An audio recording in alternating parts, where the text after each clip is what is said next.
Let us call this meeting to order. As always, let us start with the pledge.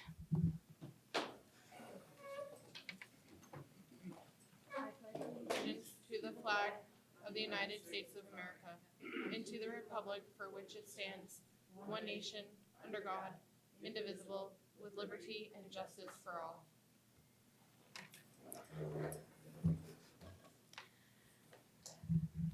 We have 3 members who are absent with excusal, so they're excused absences. That is Michelle Mackey, Dan Coakley, and Shane Albuquerque. Okay, let us move to public participation. This is an opportunity for anybody in the audience who would like to come forward and speak to the committee to do so. If I may, Chairman, I was at the school board meeting last night, and there were some people introducing their concerns to the school board, and I felt that was something that I had not previously understood or heard of in any of the budget deliberations, even for the last couple of years. And so I invited them to come here this evening and make a presentation to the Budget Committee. And I hope that after you hear how this affects our educational community, that we can somehow introduce it into our deliberations and follow up on it under the maintenance schedule some weeks after tonight. Thank you. So Are there, if I could just introduce please, yes. the chief speaker for these individuals, S.J. Torres. Hello. Choose a microphone. Tomahawk. S.J. owns the Tomahawk Tavern here in Merrimack, and in his remarks to the school board last night, he indicated that there is strong support in this group that he is a part of, and he has actually pledged several $1,000s himself, which is an indication of the seriousness of this endeavor and the need on the part of people who contribute to our school district. Now let me draw just one or two. Yeah, hold on. Let me draw 1 or 2 parameters around this. Just we're in a bit of a gray space, which I'm fine with, but public participation versus an agenda item, we've sort of moved a little bit halfway between the two. So let me kind of place it in the right space. Please feel free to talk and to present to us. We will probably not respond in conversation since it's part of public participation, but it certainly can continue in other times beyond that. Okay. Now, yeah. There it is. We need your address. My address is, my name is S.J. Torres. It's 10 Brianne Drive, Briann Drive, Merrimack. Okay, so I live at 10 Brianne Drive. I'm working closely with Sean Powers. I don't know if you guys know him. He's the one that put together the concession stand behind the high school, and he's involved with a nonprofit called Laura's World Fund, and so that's what we'll be using. Like I wrote a check for a few grand already, and they deposited it in there, and he's, keeping track of it and stuff like that. So he's raised money for stuff before like this, and he's good in the town. But my son plays football in Merrimack. Last year the scoreboard worked 20% of the time. It's really embarrassing. It's high school football, One of his best teammates walked through BG this week because he's just tired of it. Like he's the best receiver probably ever to come through Merrimack. He's going to go to BG. I talked to Kip. Kip sat him down, got him to stay. I'm sure it wasn't just the scoreboard, but it's all little things like that, We just want to help the kids and do it. So we're looking for help on this. We're a new state-of-the-art scoreboard. We got 3 quotes. It's looking like it's going to be around $250K. I know that's a lot, 220 for the video board. We want to get a video board because if we get the kids editing video, the high school kids editing video on the screens, on the big screens, then we're one step away from them editing a possible like post-game TV show. And these kids that aren't playing sports can do interviews and have a whole program with that. Now, right now, I guess there's a class where they edit on iPhones, but we could upgrade that whole program. It would be fascinating. My best friends in my life are producers for ESPN. They're all retiring. They would help us, as far as if we needed help. It looks like you have enough talent over here, but we can get help and we can have celebrities call in like Chris Berman once a month or, Steve Levy is the best man at my wedding, ESPN. I'm sure you guys don't know who these people are, but I can get them involved in the kids, So 30K of that 250K, we can probably have locals help us with the digging and the electrical work. We have people ready to volunteer that. We have many, many, many businesses willing to help. This burden doesn't necessarily have to be on the town completely. Sean Powers is working on an advertising model based on impressions to help us use the future revenues. If we have a TV show and we have the scoreboard, a video board, we can sell a lot of ads, and there's a lot of people that are willing to help. So for future things, maybe there's another scoreboard in town. We could use that money for whatever the school board wishes. Laura's World Fund, that's the big thing. That's what we're going to use. That's really all I have to say. I just wanted to come and share the idea with you, and thank you for the time. Thank you very much. Thank you. SJ, what was the name of that program again? I'm sorry, I didn't quite hear. Laura's World Fund. World Fund. Yeah. Thank you. Yeah. Can I just give you this letter, just the Absolutely. little bullet points?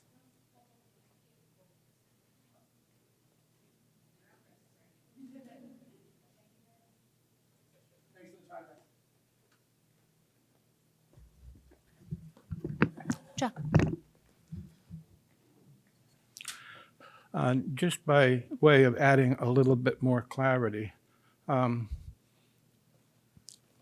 the sign that we presently have apparently has been out of order for some period of time or has been off and on in terms of its reliance to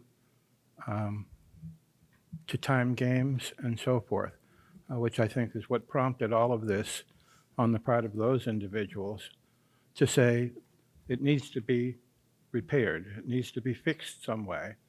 And they began to dream about what would be a better vision and how to move forward. And I think that's what we always try to do, is create a better vision that will give us a return on our investment. But our investment has already been in a sign that now we need to do something about. So it seems like they're willing to partner with the school district to share some of the financial burden in getting something done that will widely benefit the students of our district and their families. So the. Thank you. Yes. We can go through a formal motion if we wish, and we go to member comment at the end of the agenda, but I think that it might be simpler for me to simply suggest that this is a conversation that we can place on the agenda for the day when we're doing the maintenance conversations, which is on January 30th. And so we can just make a note to make sure that it comes up at that time. Does that make sense to the group? If I may, it's just in order to move forward with some security about what role anybody is going to play, if this is going to happen, it needs to be in the budget. And I expect if we are going to discuss this again, that we can expect a larger presentation.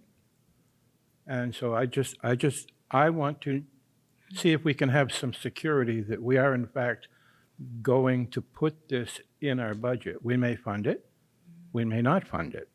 We may do whatever it is we decide to do, but it's been out of the budget for some time without any of us knowing that it was a problem. And I just want to secure their willingness to participate with us and our own willingness to take it on in the budget somehow. So I'm kind of looking for a formal vote. Okay, so if you'd like, we can make it, I'm perfectly happy with it going as a motion. I will ask that since we are currently still in public participation, which is technically not this level of conversation, that we hold that motion, we hold that we do it, but we do it when we reach the comment part of the agenda. I would be happy to be that patient. Wonderful. Thank you very much.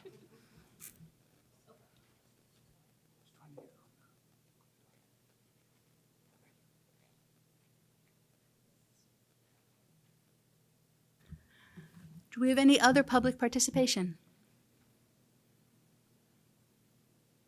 Okay, with that, I will close public participation. Thank you very much for coming.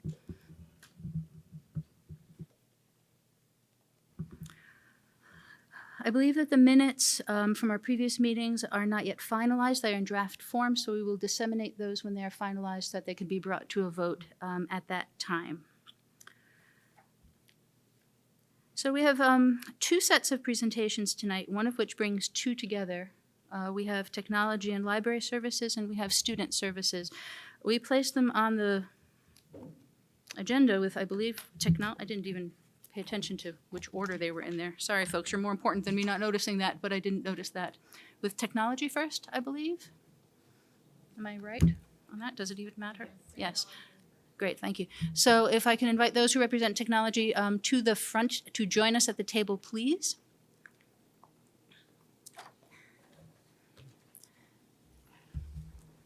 Thank you and welcome. Thanks for having me.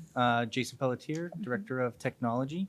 And in the budget this year, I just want to kind of cover a couple of key points. Last year, we started year one of capital improvement plan for technology. So what you'll see in the budget now is year two. Year two is up a little bit from the previous year because we are adding a firewall to that plan. It was already carved out as year two, but that's about $100,000 increase in there. But other than that, most of that's still level funded. The numbers and everything like that. Other than that increase, the other types of increases that you'll see in that budget is going to be under instructional equipment and repairs. And that's up around $200.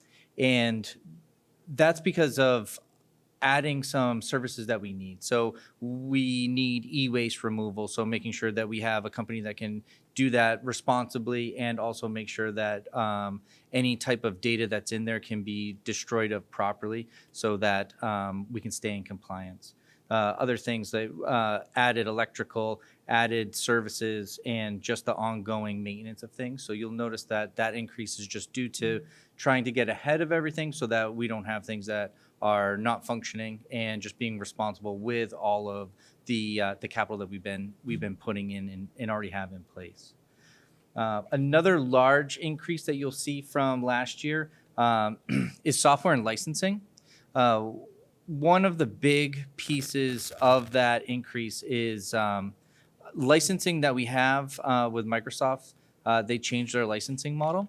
So originally, we were able to do just full-time employees with that licensing, and it was just over 400 end users for that. But they changed it to anybody that uses it. So no longer full-time. So it'd be part-time. It'd be contractors, anybody that has to use like Outlook or Microsoft Word or anything like that. So our license count went from that just over 400 to now over 1,100.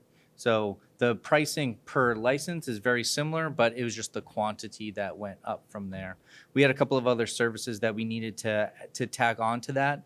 And with the increased use of technology, we've been adding other services that other schools are like, that's great. We're seeing a huge benefit either by the administration side or by the teacher side for data that they're getting, the increased engagement with students, and the help that some of that technology brings. The unfortunate side to all of it is technology licensing and costs of everything are just going up, right? So That's the other side of that increase, is just the cost of things are going up, and it's not 3%. Some things are 10%. Some things are even more than that. So you'll notice that in that budget for those big increases. Other than that, a lot of the other items in there, we've tried to keep that as level as possible. That makes sense. But you'll notice that like library books, that went up. The cost of books is just going up, just like kind of like everything else. And we're seeing an increased demand for newer books and replacement of books. So that's why you'll see that increase in there. Other than that, for the most part, it's kind of the same story as last year. And I'm willing to take any questions any of you might have. Before we take questions more broadly, we're quite familiar, I think, with the basics of what you do, but just because we do occasionally have a few people in the audience at home, could you take a 30 seconds or so and just give an overview of what's covered by your department? Sure. So under library and tech, we cover all of the replacement of devices. We cover the licensing for software that's being used in the classroom. The devices that the students are using in the classroom, we have one-to-one Chromebooks from grades 2 all the way through 12, and then we have iPads in K and 1. We support anything and everything that pretty much is connected by a cable, any way that we can. The other side of that too is the library service. So reading, learning to read, knowing how to research, all of those fundamental skills, and all of the people that help support that. Our budget is in there to help staff succeed, students succeed in literacy and research and being ready for anything that comes to them, 21st century skills. And on the other side of that is we pretty much support anything on the business side. So we support the software and the hardware that gets people paid, that any type of data that goes through, so all of the switching, the cabling for the switching, the servers, any of that data that gets through, we're responsible for that as well. There's some other district-wide pieces like we get involved with fire, we get involved with camera systems, we get involved with all of that, even though we partner with maintenance. So again, anything that's kind of connected by a cable, anything that data goes through, and then we also help train end users on how to use these tools, how to engage students in the classroom using technology, how to use a new type of tool that we've purchased, do a lot of training around PD, anything like that. Thank you. Thoughts or questions from the group?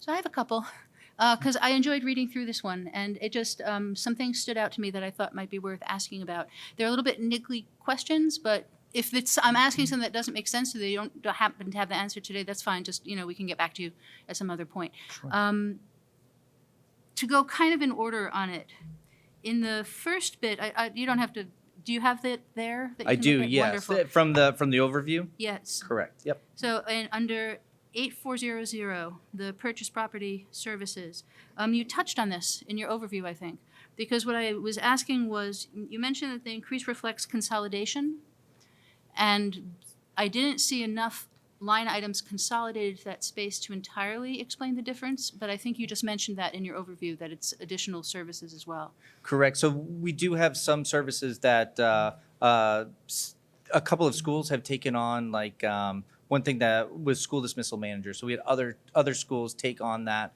and are interested in trying to streamline and make dismissal easier and safer for parents, students, and faculty.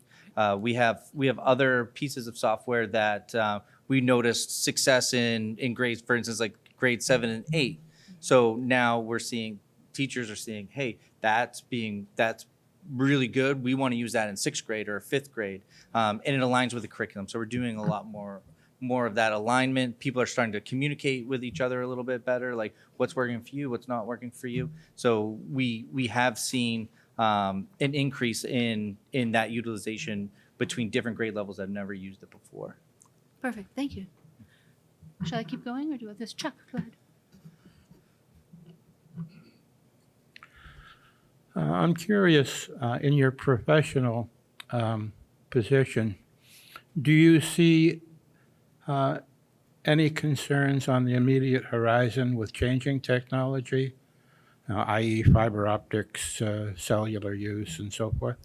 So great question, and that's kind of where we live, right? Is getting ahead of that and making sure that whatever comes down the pipe, where the district's ready for that. So we've been last year. That's why the capital improvement plan is so important. We're able to upgrade everything so that we can leverage all of the technology and all of the money that we have. So 10 gig connections between buildings, and when we don't see that, or if we see that the data utilization's low because of hardware or anything like that, we can get in there really quickly and change that out. And that's why that 6-year plan has certain pieces in there systematically to help that. So with that CIP in place, it lets us do exactly what you're saying, get ahead of things, making sure that we stay current, but also a little bit more than just we can run at current standards. We can go the next level up so that we can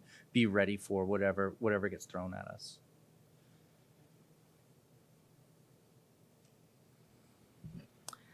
I wanted to ask about the capital improvement plan.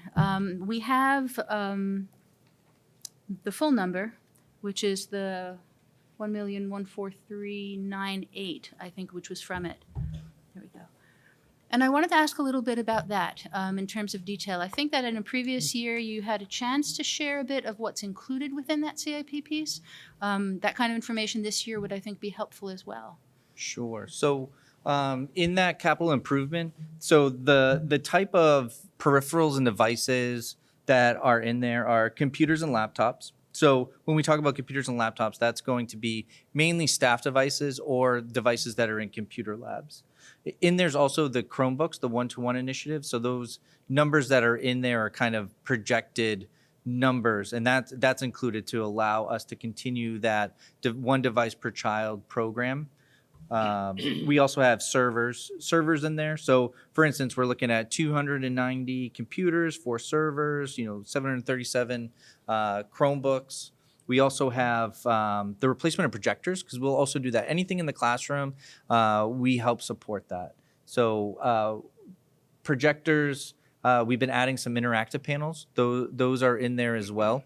And just like anything else, we have a lot, right? So in there, it's pretty much level all the way through until 28, 29. We're doing 51 projectors per year. So just think about that for the quantity. And then in 2028, 2029, we upped it 1, so 52, right? So there's a significant amount of maintenance that goes with that.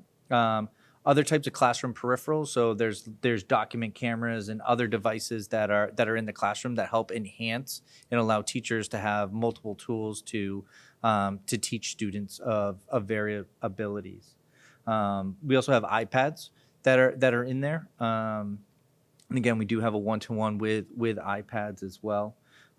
There's some infrastructure pieces in there, like a SAN. So a SAN is storage area network, and it's basically like a big box of really fast hard drives that are connected to really fast cabling to allow us to do great things and actually save money, right?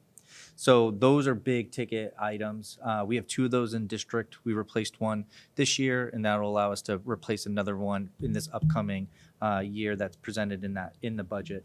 Routers, switches. So those 2 things help that data from you're typing in, www.sau26.org. It helps go from your computer through the air, through some cabling, and get out to the internet and come back, right? So those are extremely important infrastructure pieces, and they're also not inexpensive either. So we have those, and for the most part, like the switches, those are level itemized for 14 each a year. So think about that as far as quantity. There's also firewalls. So we have a couple of those in there, and those are also just like the sand. They're big ticket items. So we just budgeted out for this budget what the firewall was going to be, and we're expecting around that $100,000 mark. They came back with 158,000, and we went through a whole bunch of other vendors to get that number, and then we just beat them up and we got them to 98, right? So Oh, good. yeah. I learned from you. I know. So we have a ton of IP phones. So every year we have about 80. We have 83 in that CIP, except for the final 2 years of the 6-year plan. So those are another big ticket, like multiple, but also big ticket items. And then we have the battery backups. So they're UPSs, and that's if there's power fluctuation, we lose power, then it keeps the systems up so that we can either shut them down, or if it's just a blip, no problem. As soon as the power comes back, life's good. So those pieces are part of that. And come on, it is a lot of money and capital, but we do have a lot of it in district. So we just want to make sure that we have not only a plan in place to replace everything, but also make sure that it's as fiscal, but also as level as we can. I think that, I think it's fair to say that it's general knowledge at this point that technology expenses are part of life. They're not something that we can't choose to not have computers and not have devices and not use Word. One simply has to support those things as one does the building, and that costs. So that makes a lot of sense. Is there, Matt? Yeah, I just want to add a little of my own personal commentary, because technology is kind of near and dear to my heart, because when I first got here, there was no technology. Nobody had email addresses. We had a network with 56K lines in each school. I'm sure that kind of makes your heart flutter a little bit too, doesn't it, right? Remember those when I was... When you were like this, yep, that's right, very, very small. So we built this up over the years. We had a warrant article for $416,000 that brought in computers, that brought in T1 lines. That's pretty amazing for way back in the day too. Right. And I got questioned by a committee about, I don't ever see you being able to even use half the bandwidth of a T1 line. And now you're smiling, right? So draw a comparison between that statement 18 years ago to what we have today. Yeah, so I think like an easy way to do that is your T1 or the 56K, whatever, like that was a long time ago. That's like walking, right? And now we have internet of 5 gigs in some areas. We have connectivity of 10 gigs. So that's almost like you're going from walking to flying in a jet plane across the United States, right? So the cost to fly is much more expensive than the cost to walk. So, but at that same time, we're utilizing that. We're not getting things that are just crazy numbers because we're not using it, right? We need room to expand and to grow into it, but we're not going over irresponsibly for some of those numbers and for some of the connectivity. And when you have to also remember, we're 1-to-1 now. Would you say so? Yep. Correct? Absolutely. Yes, okay. Before COVID, we were not 1-to-1. We utilized probably around $3 to $3.5 million worth of ESSER funds, this is before you got here, Jason, to just buy gear wherever we could get it. Out of the back of a van in a dark alley, we would buy gear because nothing was available. But we went out and we kind of built our inventory up so we could get to a point where we were 1-to-1. Jason came on board. We completed the project with his help and everything like that. And now this is something that you're going to see every single year. This is a consumable technology. This is year 2 of a 6-year plan. Correct, yeah. How often do we refresh a number of devices every single year with an outgoing class? Correct. Correct? So we don't keep computers for 10 years anymore. Those days are long gone.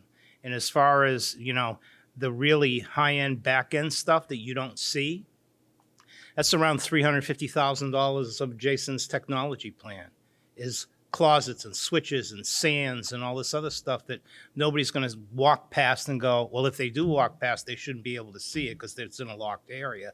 Say, ooh, what are all the pretty flashing lights? So it's not really something that is out there that's visible, but it's needed to drive the network, and the bandwidth that we have is definitely needed to drive the network. We brought Power School in years ago as a student information system. Everybody went, oh my gosh, the world is ending, my paper and pencil is going away. Now it's like if Power School is down for 5 minutes, the world is ended. So we have totally changed over the past decades, and we have to keep this capital improvement plan going year after year after year. Because when I first got here, when we built the network, people said, phew, now we're done. We don't have to spend another dime on it. Couldn't have been further from the truth. You've just begun. So it's something that with Jason's assistance and his knowledge and his expertise and his lovely presentations in front of the budget committee, that we have the funding to keep this going, because it's essential for the educational stuff that we want to do with kids and the value of their education going into the future, and to have them technologically savvy into the future. So. And the things that I've heard you mention so far, it's not as if we're suddenly deciding as a district to go into virtual reality or something of that sort. These are strong, basic, straightforward tools and networks and framework for the technology in the district from the sound of it. Does that sound fair? Yeah, I think that's a very accurate statement. Giving people a time. My question is sort of piggybacks off of that one. What percentage of your software licensing budget is for fundamentals like Microsoft Word and other Outlook and other types of things that the kids are using regularly versus more innovative software, maybe introducing AI tools, things like that? So the software and licensing, I'm sure there's definitely going to be some things sprinkled in there that are like what we would call technology and infrastructure software, right? But for the most part, that software, that back end things like backups and other pieces of software that we need, like for sensors and alarms to notify us of when things are down and whatnot. That's built into the technology infrastructure and not in software and licensing. So when you go and you look through software and licensing, you're pretty much going to see a 100% things that are being used in either the business side in the district office or in the classroom. So you're right, like Microsoft's going to be in there. That's like 83,000 of that is just Microsoft licensing. It used to be 23, so it was a $59,000 increase in there. And then we have in there's some other fundamental software that's district wide, but again, that aligns with some curriculum pieces and whatnot. So I'm not sure if I'm able to answer your question properly with that, but for the most part, we're trying to do our best to separate it. So when you look at that software and licensing, that's either going to be a district software necessity for business, or it's going to be software that's being used in the classroom. And how much of your software contracts are PEPM versus an annual flat rate?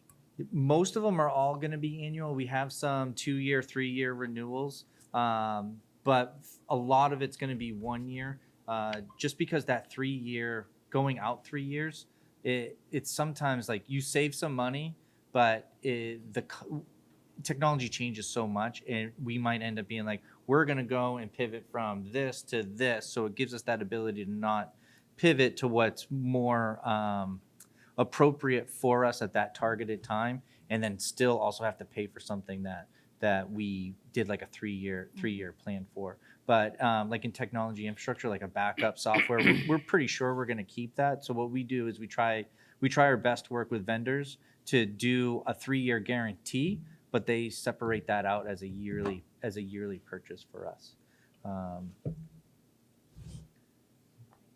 You're welcome.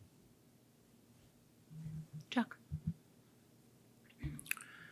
I'd simply like to reinforce, having been a witness when Matt first came here, what a remarkable fellow he is with the historic knowledge that he has, not only in this district, but in other municipalities and other corporations where he worked previously.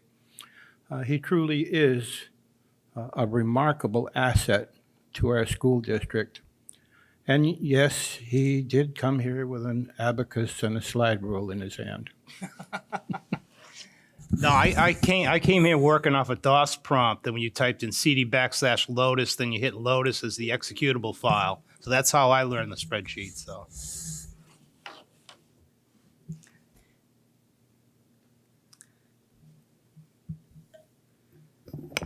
Thank you, Jason, for presenting.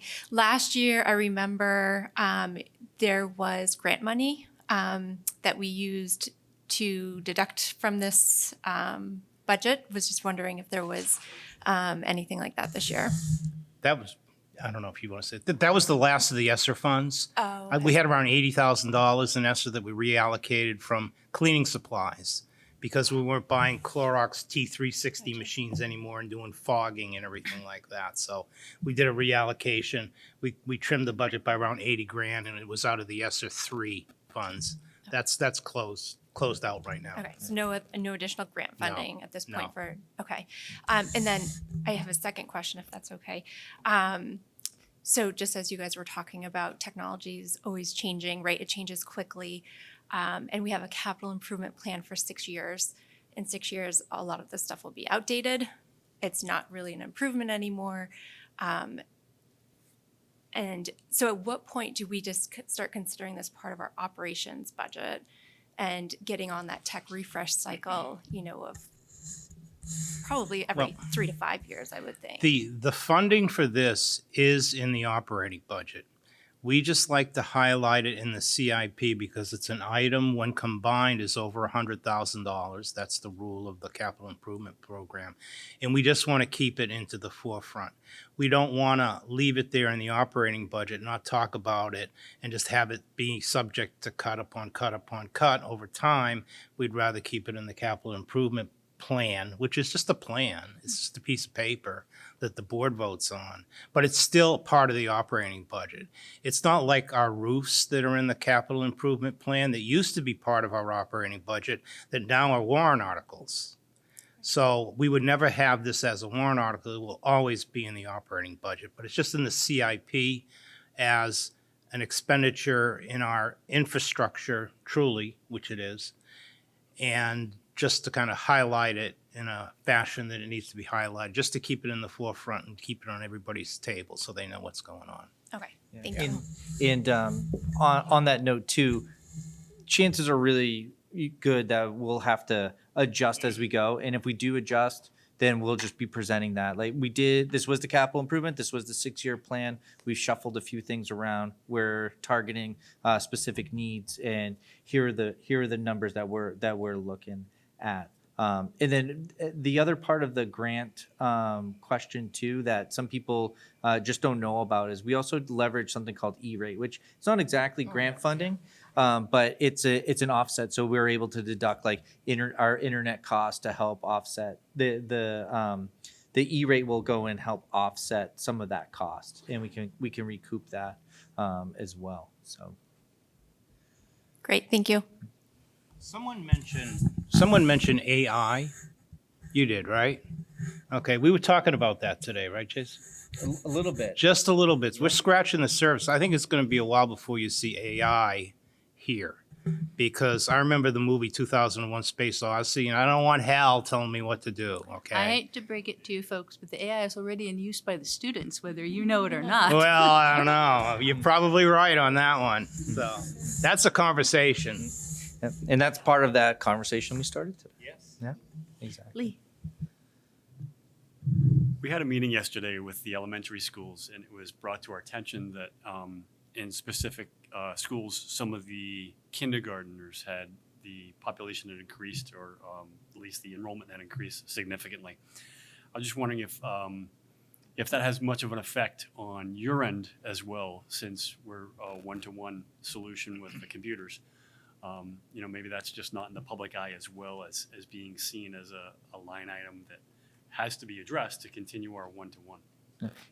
So far, it's been it hasn't really affected us too much. We we'll shift things however we need to make sure that students have everything and everybody has equity. So, sometimes we might have to wait a little bit on one specific thing that we can to address other things. The other thing too is sometimes if it's like added classrooms, and correct me if I'm wrong, that's kind of built in out of another allocation to help offset the cost of that as well. Thank you, Jason. Chuck? Just for the general edification of my colleagues here, the capital improvement document is very often dismissed as a wish list, or it doesn't have a great deal of weight associated with it. Does it matter? So on. Far from the case, it's an important planning document and should be treated with the highest regard, because without a capital improvement program, we could not have a master plan for the community that is able to legally defend the actions that we take as a community with regard to planning, zoning, etc. So even though it may seem to a good many people that it is not an important document, it nevertheless is, because, as I always say, a chain is only as strong as its weakest link. And when the capital improvement program document becomes weak and doesn't sufficiently inform the horizon or the future of our planning in the community, then we have done ourselves a disservice. It's a very important document. Gina? Thank you for presenting tonight. I have a quick question, and maybe this is a silly one. So I also was there with Lee, and we met with the elementary schools last night. So I understand you're saying, it involves anything that is in the classroom for teachers' disposal. So how do you really differentiate, or how is it broken up? Because say, for example, they're using Microsoft Outlook, but then you have something like Wit and Wisdom, which is, or some other programs, which there's annual subscriptions. So it's technology. And I realize it's a program, and then there are physical assets that are attached to that. But how do you, I'm just curious how, it's not put in technology, but it says anything in the classroom, but then we divvy it up within the schools for the actual licensing of these programs. So I think that's a really good question. So a lot of things like say Wit and Wisdom, and I don't want to speak for Amy, but Go ahead. but there's certain programmatical things like that would be one of those instances that would come out of a curriculum or a district office type of line in order to bring that like a curriculum piece or program instead of for instance like a supplemental piece of software to help supplement teaching and lessons in the classroom. So it is kind of hard to fit to kind of like understand that from afar, right? So I think that's actually a really good question. So there we have some that so like a math program, it has an online component, but it's really part of like the curriculum, like the district math curriculum program that would come out of a different line. But if we had supplemental math program or software, then that would be under that software and licensing line. Yeah, and kind of think of it like, this is Wit and Wisdom is a curriculum thing that we're putting in the budget. It's in everybody's school's budget. It's around $300,000 total, and it's really, think of it as like textbooks of old. Essentially, that's what it is. Because when we do reporting to the Department of Ed, we have to show how much we're spending where, and this is a school-based thing like a textbook is. So we have to place those in their various buckets. It's not it is a district-wide thing for a certain percentage of our kids, but it's not like Power School is or some of the other programs that you have. So it's more of a old-fashioned textbook, but it's really an electronic version of a program for curriculum. From the back row. I think I'm, Yeah. just want to add that ClassLink though, that he uses to roster, all of that is in his budget. So Wit and Wisdom, Big Ideas, Envisions, any of the digital pieces, the rostering goes through Jason and his team. So he pays for ClassLink through his, that's how kids can log in and get into all of that information. Is that right? Yep, absolutely. And it is sometimes hard. We got to kind of think sometimes like, where does this really sit? So that's correct. And we might have a program for like another parallel would be like Photoshop or Acrobat. That'd be software and licensing through us. That's a program to help facilitate the lessons in the classroom, but it's not a program that is being run by the district like math or something like that. Thank you. It's a good distinction. Thank you from the back row, too.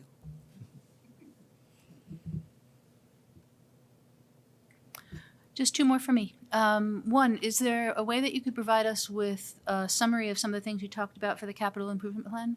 If you could send that round, then I'll get it to the committee. It doesn't, just a sense of that list that you talked about, I think would be great for us to have for reference. And last but not least, could you talk a little bit about the ways that you determine the pricing?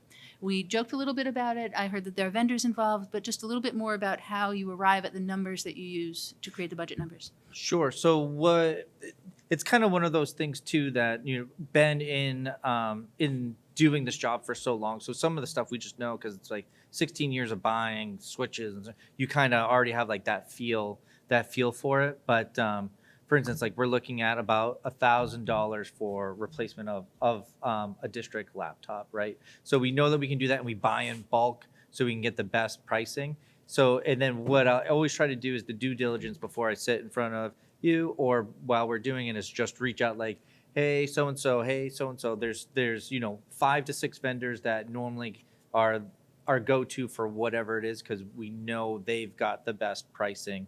Either it's a consortium with the state of New Hampshire, so like our Microsoft licensing, it's the whole state of New Hampshire uses, combines together and gets that, Microsoft sees that license quantity as the entire state of New Hampshire so that we can go and get the best pricing possible for that. But what I'll do is I'll reach out. So again, for the firewall, I'm expecting it to be like around 100,000. But now everything's got machine learning and the cost of manufacturing went up. We can't get chips. We can't do this. We can't do that. We have all of these nice new tools and features, and it's the same thing with everybody. But we have a specific standard that we need to meet to make sure that we're secure, that we that data flow keeps on happening, and all of those other types of important things that we see on the back end, so that the end user's not like, why is this not working, right? Or now we got high potential of malware, right? So so we'll go out and I'll be like, am I on that right spot before I present my numbers? So we'll go out and typically it's 3, sometimes it's more vendors depending on the item. Hey, what's the cost for this? What's the cost for this? What's the cost for this? And then sometimes if it's way out of the ballpark, we'll kind of beat them up a little bit. Thank you. Anything else? Then with that, thank you very much for your time. We appreciate the information. Feel free to stick around and hang out with us as we keep going, but you are also welcome to enjoy the rest of your evening. Thank you. Thank you very much, everybody.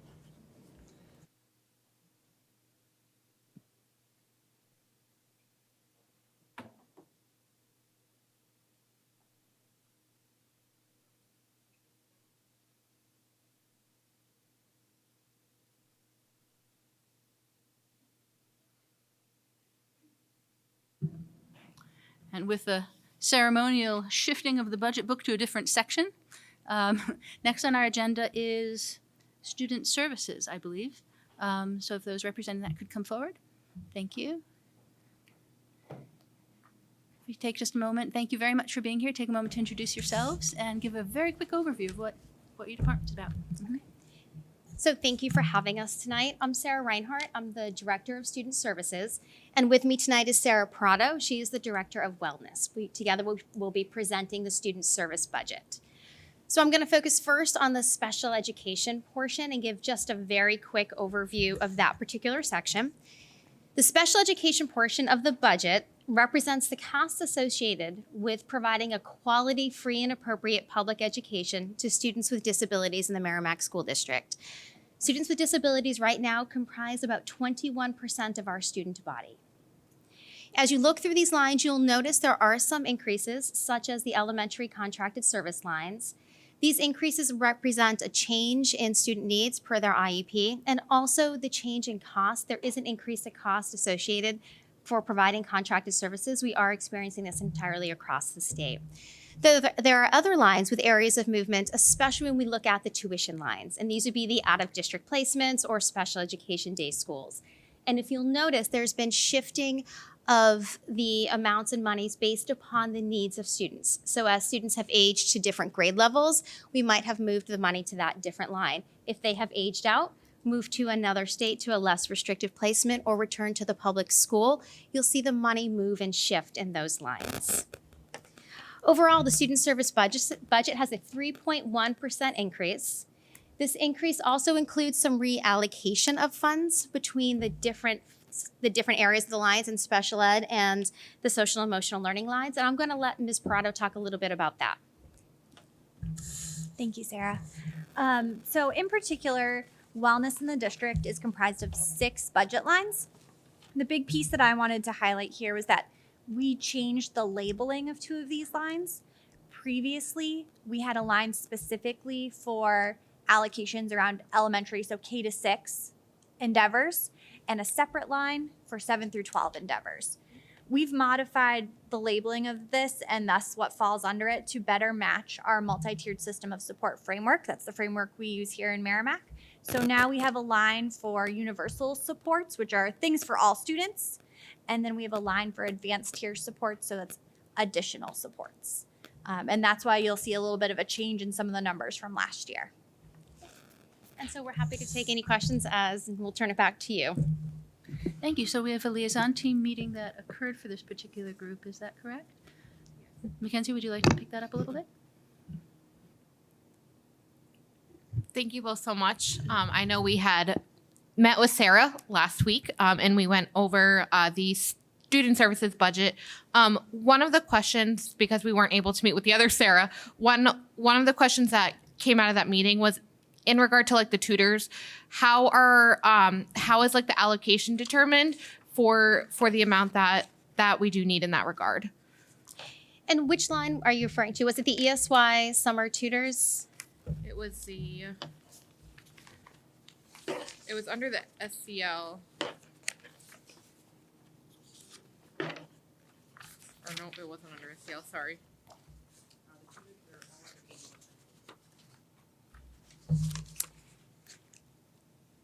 They were all under the 8100 line. The 8100. Okay, so we do have the salaries. Is that the one you're referring to? Yes. Okay. So if we're looking at the 8100 on page 5, the extended school year summer tutors, extended school year includes students who receive special education as part of their IEP and their program. I believe you had asked, and I did do some asking around into how that looked, having only been here for 6 months. And we do see an increase in that as the needs for students change. And also we do have, if you look at kind of the lines as they've played out, we had a time when we had some more, then we had to decrease what we think we were going to budget for. And then based on the usage, and there was a high usage, we went, okay, we're going to need a little more in that line, we anticipate. But again, it's also based upon predicting out for next summer what those IEPs will look like, and also the idea that we offer a service, sometimes parents choose not to take it. And that's why those lines have some fluctuation over time. Thank you. Do either two you want to? Yeah, I have a question on that, and thank you. It was a pleasure to meet with you, and I apologize we didn't get to meet with other Sarah, Sarah R. and Sarah P. So, along with that, so you were talking about how needs are changing. So when we met with, say, elementary schools, they talked about, like specific programs, or there were updated standards that they needed to meet, like the next generation science. When you say needs are changing, are you adding new programs? Is it, updating some of the materials you have for the extended year? Just maybe you could go in a little bit more into that. Sure, when we see needs changing, what we see is the needs of our students related to their disability and the remediation they require to access their free and appropriate public education. So sometimes that can be updated, specialized instruction that we need to provide for students. Many times it can be addressing needs that perhaps impacted their access during the school year. We have seen, especially since COVID, an increase in the number of students that have significant absences from school, that have anxiety, that have other issues that impact their access, that we do end up having to say, that student requires a longer period of time. That's why it's the extended school year summer services to access their free and appropriate public education. And I think we talked about that. So after 10 consecutive days out, they do require the tutor. So I think that's what you're talking about. In case anyone was wondering, with the anxiety and having more absences, a tutor is necessary. One of the other questions I had, and I think it was, if we look at the cell programming, that was the first section. I don't think it really I didn't have a number. Sarah, I think that that's the 8100. You have the keys to the kingdom as far as what those programs are. Maybe you could give us a little bit more of an understanding, especially we're on, 1 and 2. I have your name listed by most of these, so maybe you can go a little bit more in depth on that. That would be great. Yeah, absolutely. So if you look at the very first line under programming, it's 8122-06. So those are district-wide salaries that we're looking at. In particular, that has to do with our system of care work. So that's work that we do to benefit all students, to make sure we're addressing needs in terms of their behavioral health and wellness. In addition to that, I'm proposing kindergarten transition camps. We spend a lot of time in the fall from the wellness perspective addressing needs for our kindergartners, many of whom have never attended public school before. So if we can provide an opportunity for them to come to our schools and even just learn the layout and a little bit about how we educate in Merrimack, what they might be expected to do as kindergartners, it eases some of that transition piece and reduces the amount of services they need. So that's a big piece of that first area. The second piece you'll notice has a large jump, and that's because we moved some salaries, people we are already employing here in the district. So this is not an addition, it's just a movement. These are people in the YES program. So members of our staff that are working with students on a variety of needs and supporting them through accessing their education. It's also our work with the Nashua Youth Council and includes Greater Nashua Community Mental Health access in terms of continuing our work with them on skill building. So if we're moving these over to the YES program, and from my understanding, that's for youth who are impacted by substance abuse and other, is that? I think there is a historical record of that, but not currently. The way we utilize YES in Merrimack is much more around supporting students who maybe are a little school avoidant, who are struggling to connect with adults in the building. It's much more of a supportive piece and doesn't have that substance misuse tie. And these are at-risk students, so they could be at risk of dropping out. So this attends and lets us kind of go, we're addressing our dropout rate, we're getting kids to school, which then also has the added benefit of there's not a referral to special education because we're providing a less restrictive and appropriate support.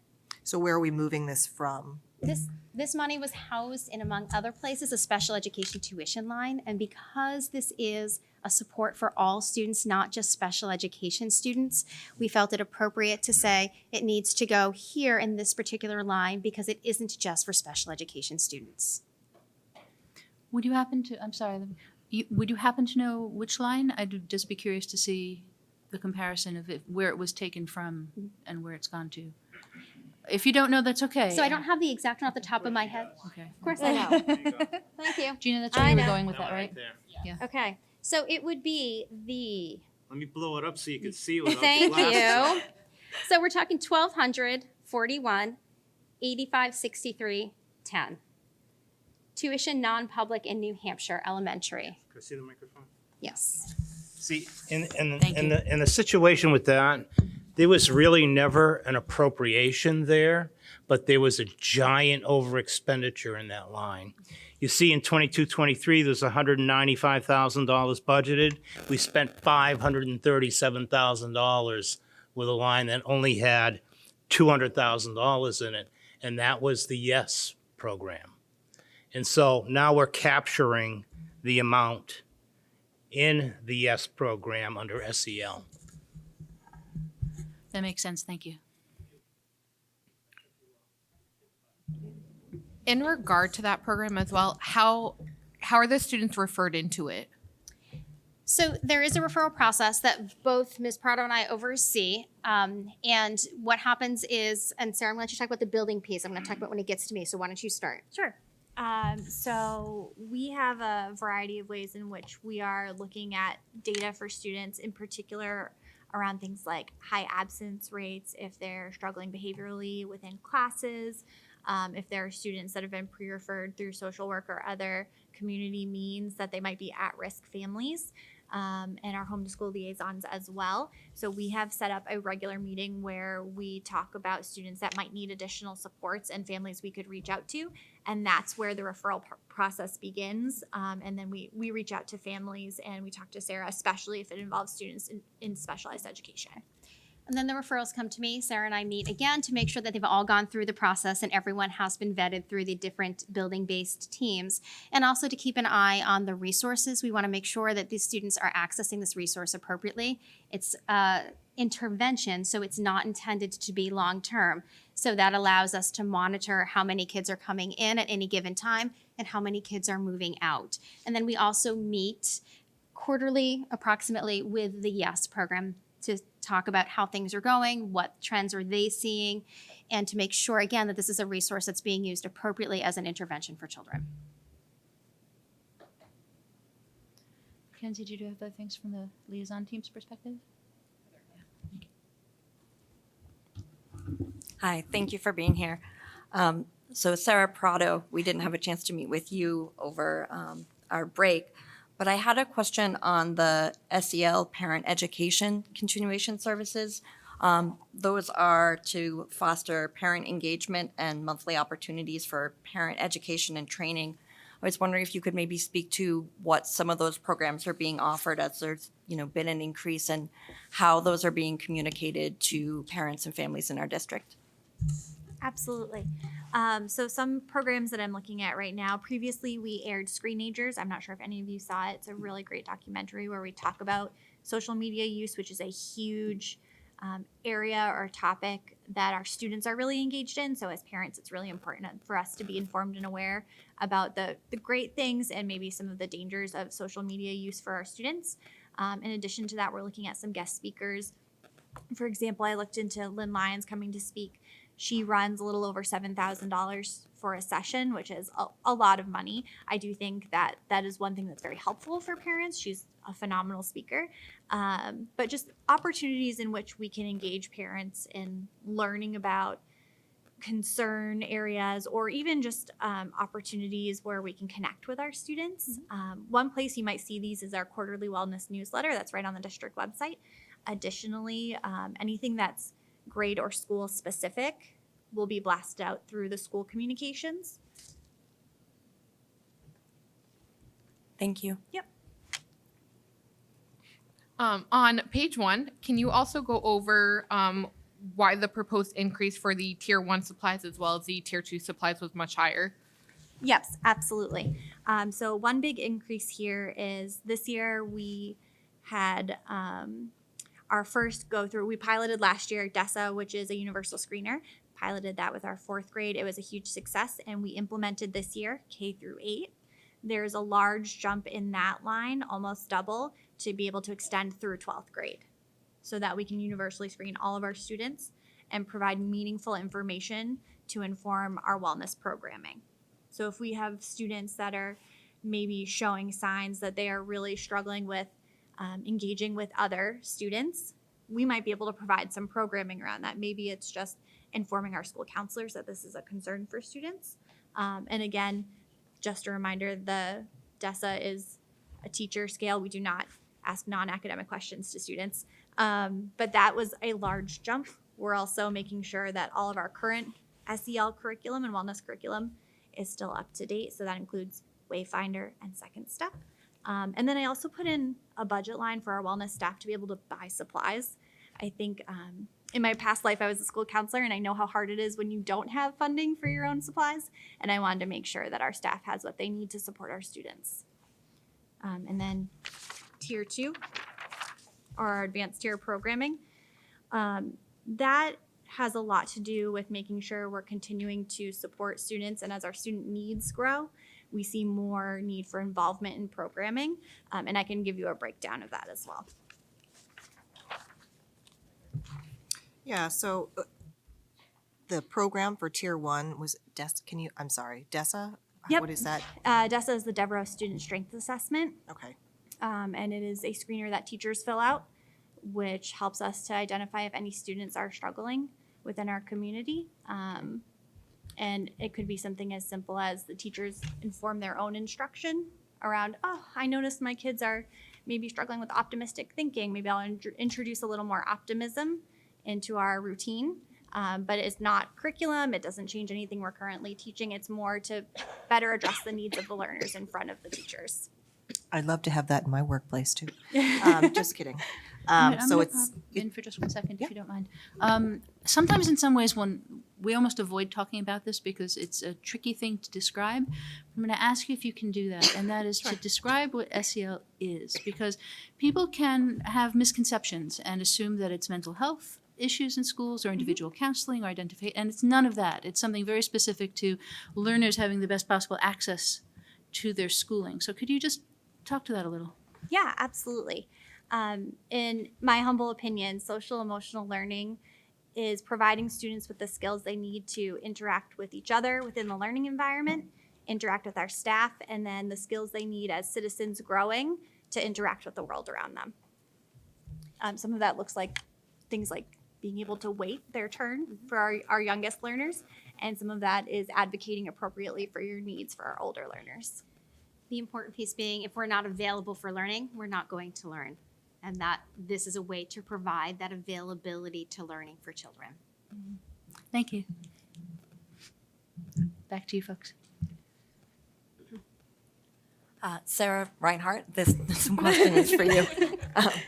So we had discussed during our meeting about the need to contract out for certain services, whether it's being short-staffed, not being able to get help, or not being warranted to need a full-time employee. Could you just tell us what the process is for us to determine that break-even point where we would look at assessing the cost of a full-time employee, which of course includes benefits and other things, whereas a contractor is just the hourly, but how do we assess and look at when it is more financially appropriate to look at a full-time employee versus a contract worker? That's a great question. So to put that in context, since COVID, there is a shortage of qualified staff members to work in special education and in schools. So there is a piece about this that simply relates to the fact that it's very challenging to find people to come work in public schools, and oftentimes we do have to contract out when we would prefer, because we can support a full-time employee. So towards your question, typically we look at the number of children who need services in a particular area. So I'm going to take an example of a teacher of the deaf. Typically the district does not have, even a district this size, does not have enough students who require that service to support a full-time person, even when you consider all the collective bargaining pieces, any planning, prep, lunch, that sort of piece. There still would be a significant amount of time where that person wouldn't be utilized effectively. So we would say that wouldn't be an appropriate position to hire as an employee. We would want to contract that out because that would be a service that would be for a short amount of time. Then we look at our other typical positions that we end up contracting out, our speech pathologists, our occupational therapists. Is there any way, Sarah, that you can just move the mic a little Sure. closer? Is that better? Yeah. Okay. Thank you. Our speech pathologists, our occupational therapists, our oftentimes our physical therapists and say, okay, we have enough service units that we could put out and employ one of these positions as a district employee. So we advertise, and if we don't find anyone, we still are obligated to provide these services. And that's where we run into the increasing costs, because also the agencies that we contract with recognize that districts are truly fighting for resources. And it's not atypical that I might need a resource. Say a student comes in and they need an additional time for the teacher of the deaf. I'm calling 4 or 5 agencies now to see if I can find an additional hour a month. Whereas before COVID, it was not a problem for me to do. So it's a multiple layer piece, but it really boils down to, in a perfect, highly staffed world, we would be able to know by the number of units we have of service provision that we need for students. Thank you. Sure.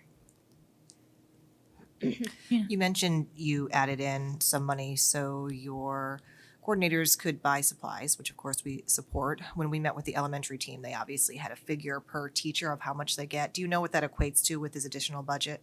How much per each they would have allocated now with this increase? Can you tell me which line you're looking at?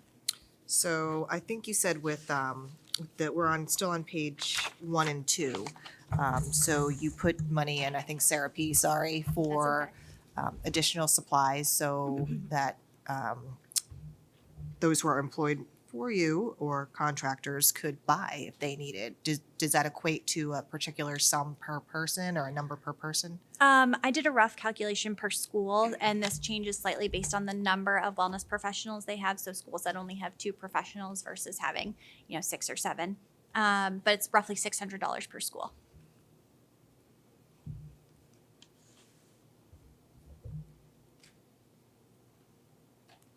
Thank you.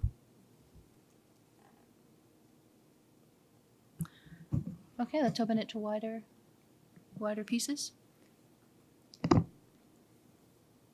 Chuck.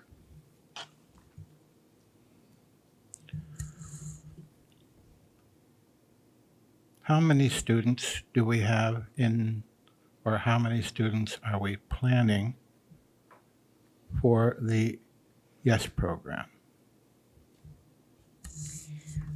Right now, active, we currently have 26 students in the YES program, plus an additional indeterminate number that access in the high school, the in-school suspension room.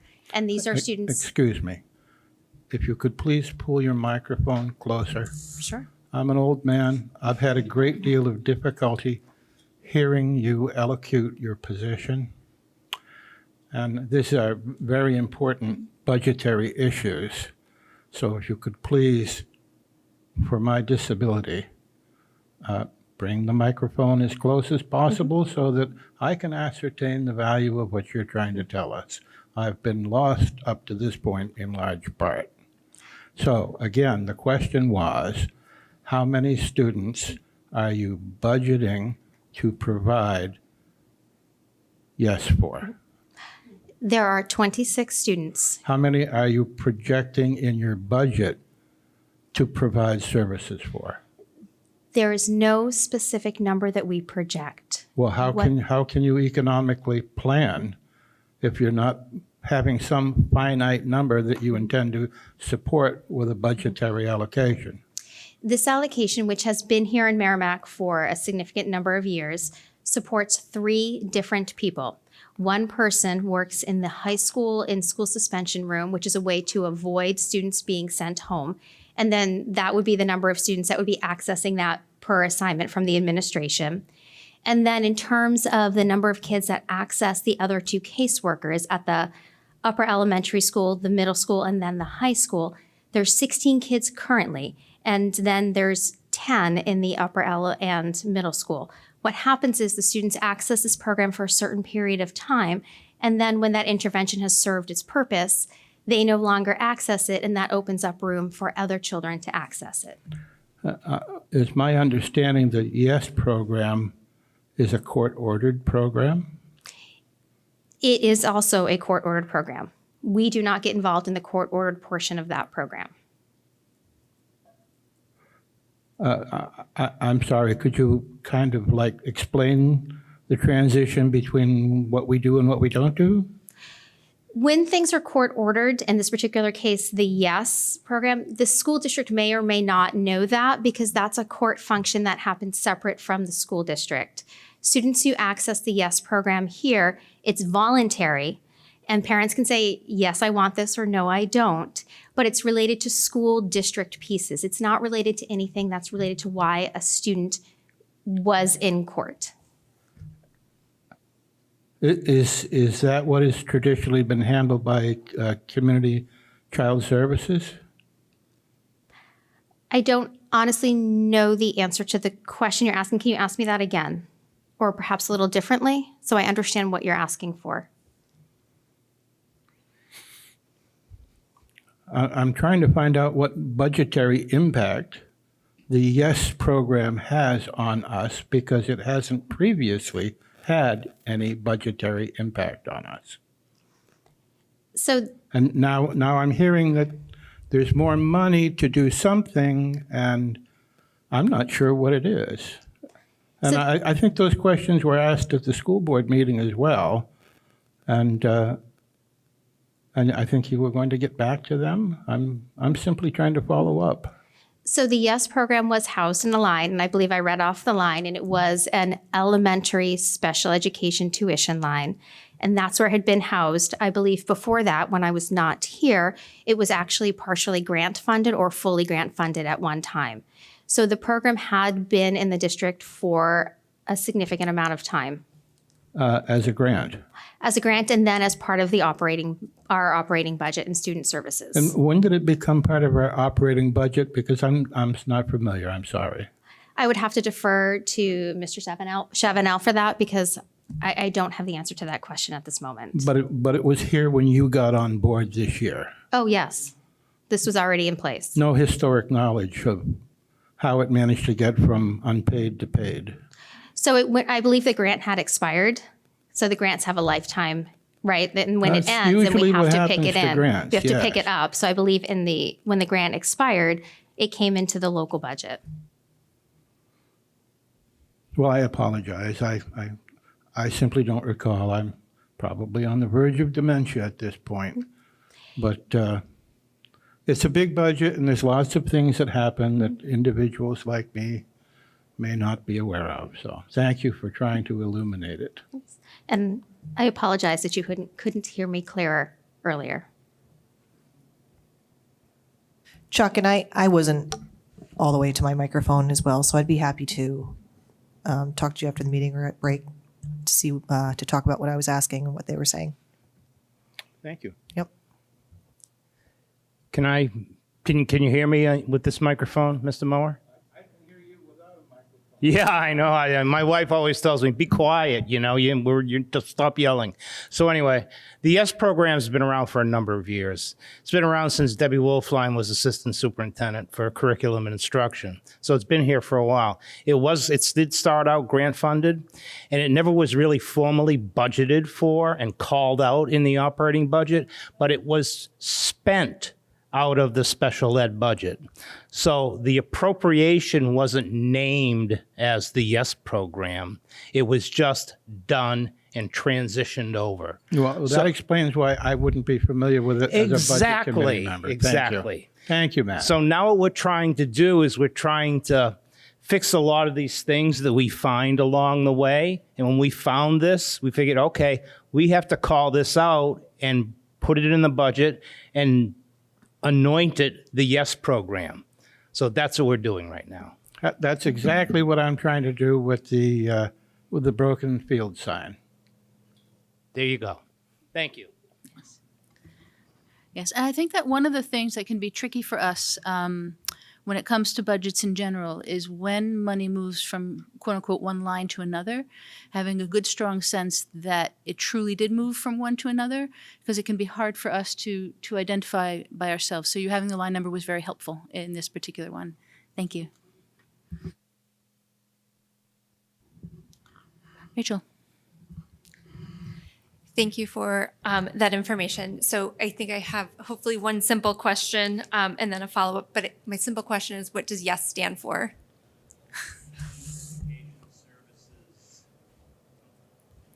Youth Education Services.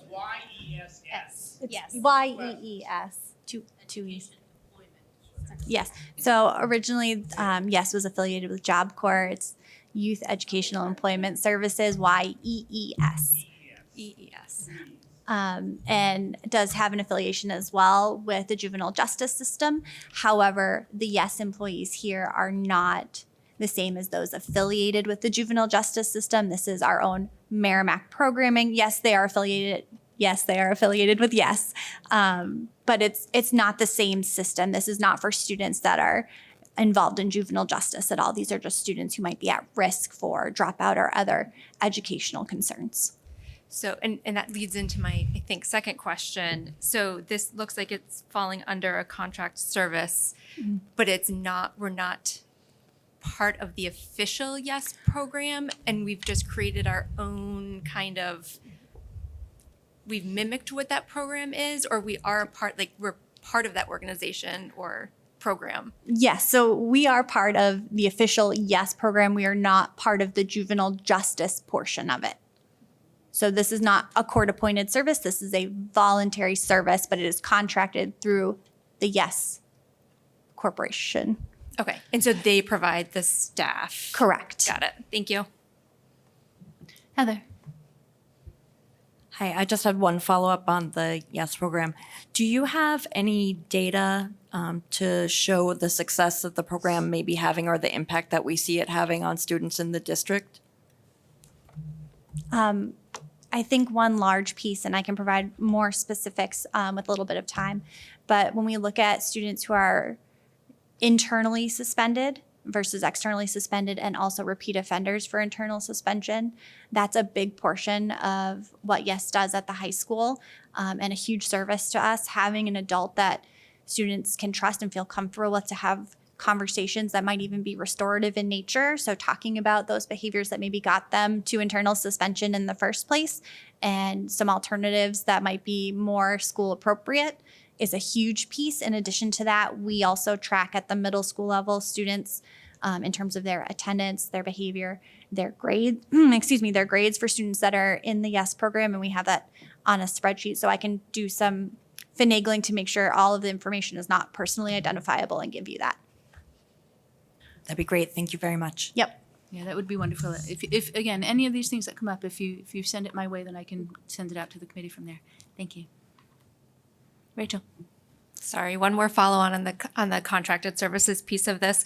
It sounds like there's 3 staff members that float, one specifically for the high school and 2 that float. Are the numbers that are proposed based on the program's recommendation for the services, and then we pay on like a per diem basis, or we pay that amount even if there's 2 students in the program? Sarah can speak a little more on this. My understanding is that it's an annual contract. So they have a certain amount of time they spend with us based on the contract. And again, for internal suspension, obviously that is based on student behavior and admin decision. But for our other 2 workers, they do float based on caseload needs, but they are not paid per day is my understanding. It was an annual contract that was negotiated, I believe, with the previous director of student services and YES. And so that was what they had agreed upon and how they had agreed to work the funding. So it's paid in, I believe, 10 lump sums. Just a question in general, and I know that we discussed this when we were meeting. So I know that you have all these numbers budgeted, and I know that, for example, the IEPs last for 3 years. So you have some sort of an idea, what you can expect and how many students, but is there anything else that goes into it? I mean, above and beyond the people that are in IEP, because some of these are student services too, like the extended year. How are we projecting the numbers and how is that translating over to what we're seeing in the budget? So what we have to do, and we consider we're budgeting for children with the disabilities easily 6 months to a year out. So what we do is we look at the students that are in front of us and the programming that they have. We consider if any of them are going to need programming that would be substantially different from what we can offer in our public schools. We also look at the referrals that are coming in and where they are. And they typically right now are very heavy in our elementary and pre-K. And we think, okay, as we see a number of referrals, we start to go, okay, we are starting to see an increase in the student population for special education, especially in different areas. So then we look at those referrals and we look at trends. And we go, okay, we're seeing a lot of students coming in who have speech. We're seeing a lot of students who come in who have the developmental delay category, which captures communication, it captures delays in sensory, delays in emotional development. So we're seeing the need for a lot of behavioral supports. And so then we go, okay, that translates into, we think, an increase of roughly amount of this amount to meet those IEPs. And then we get a really good feel as we find children eligible or ineligible, what that looks like.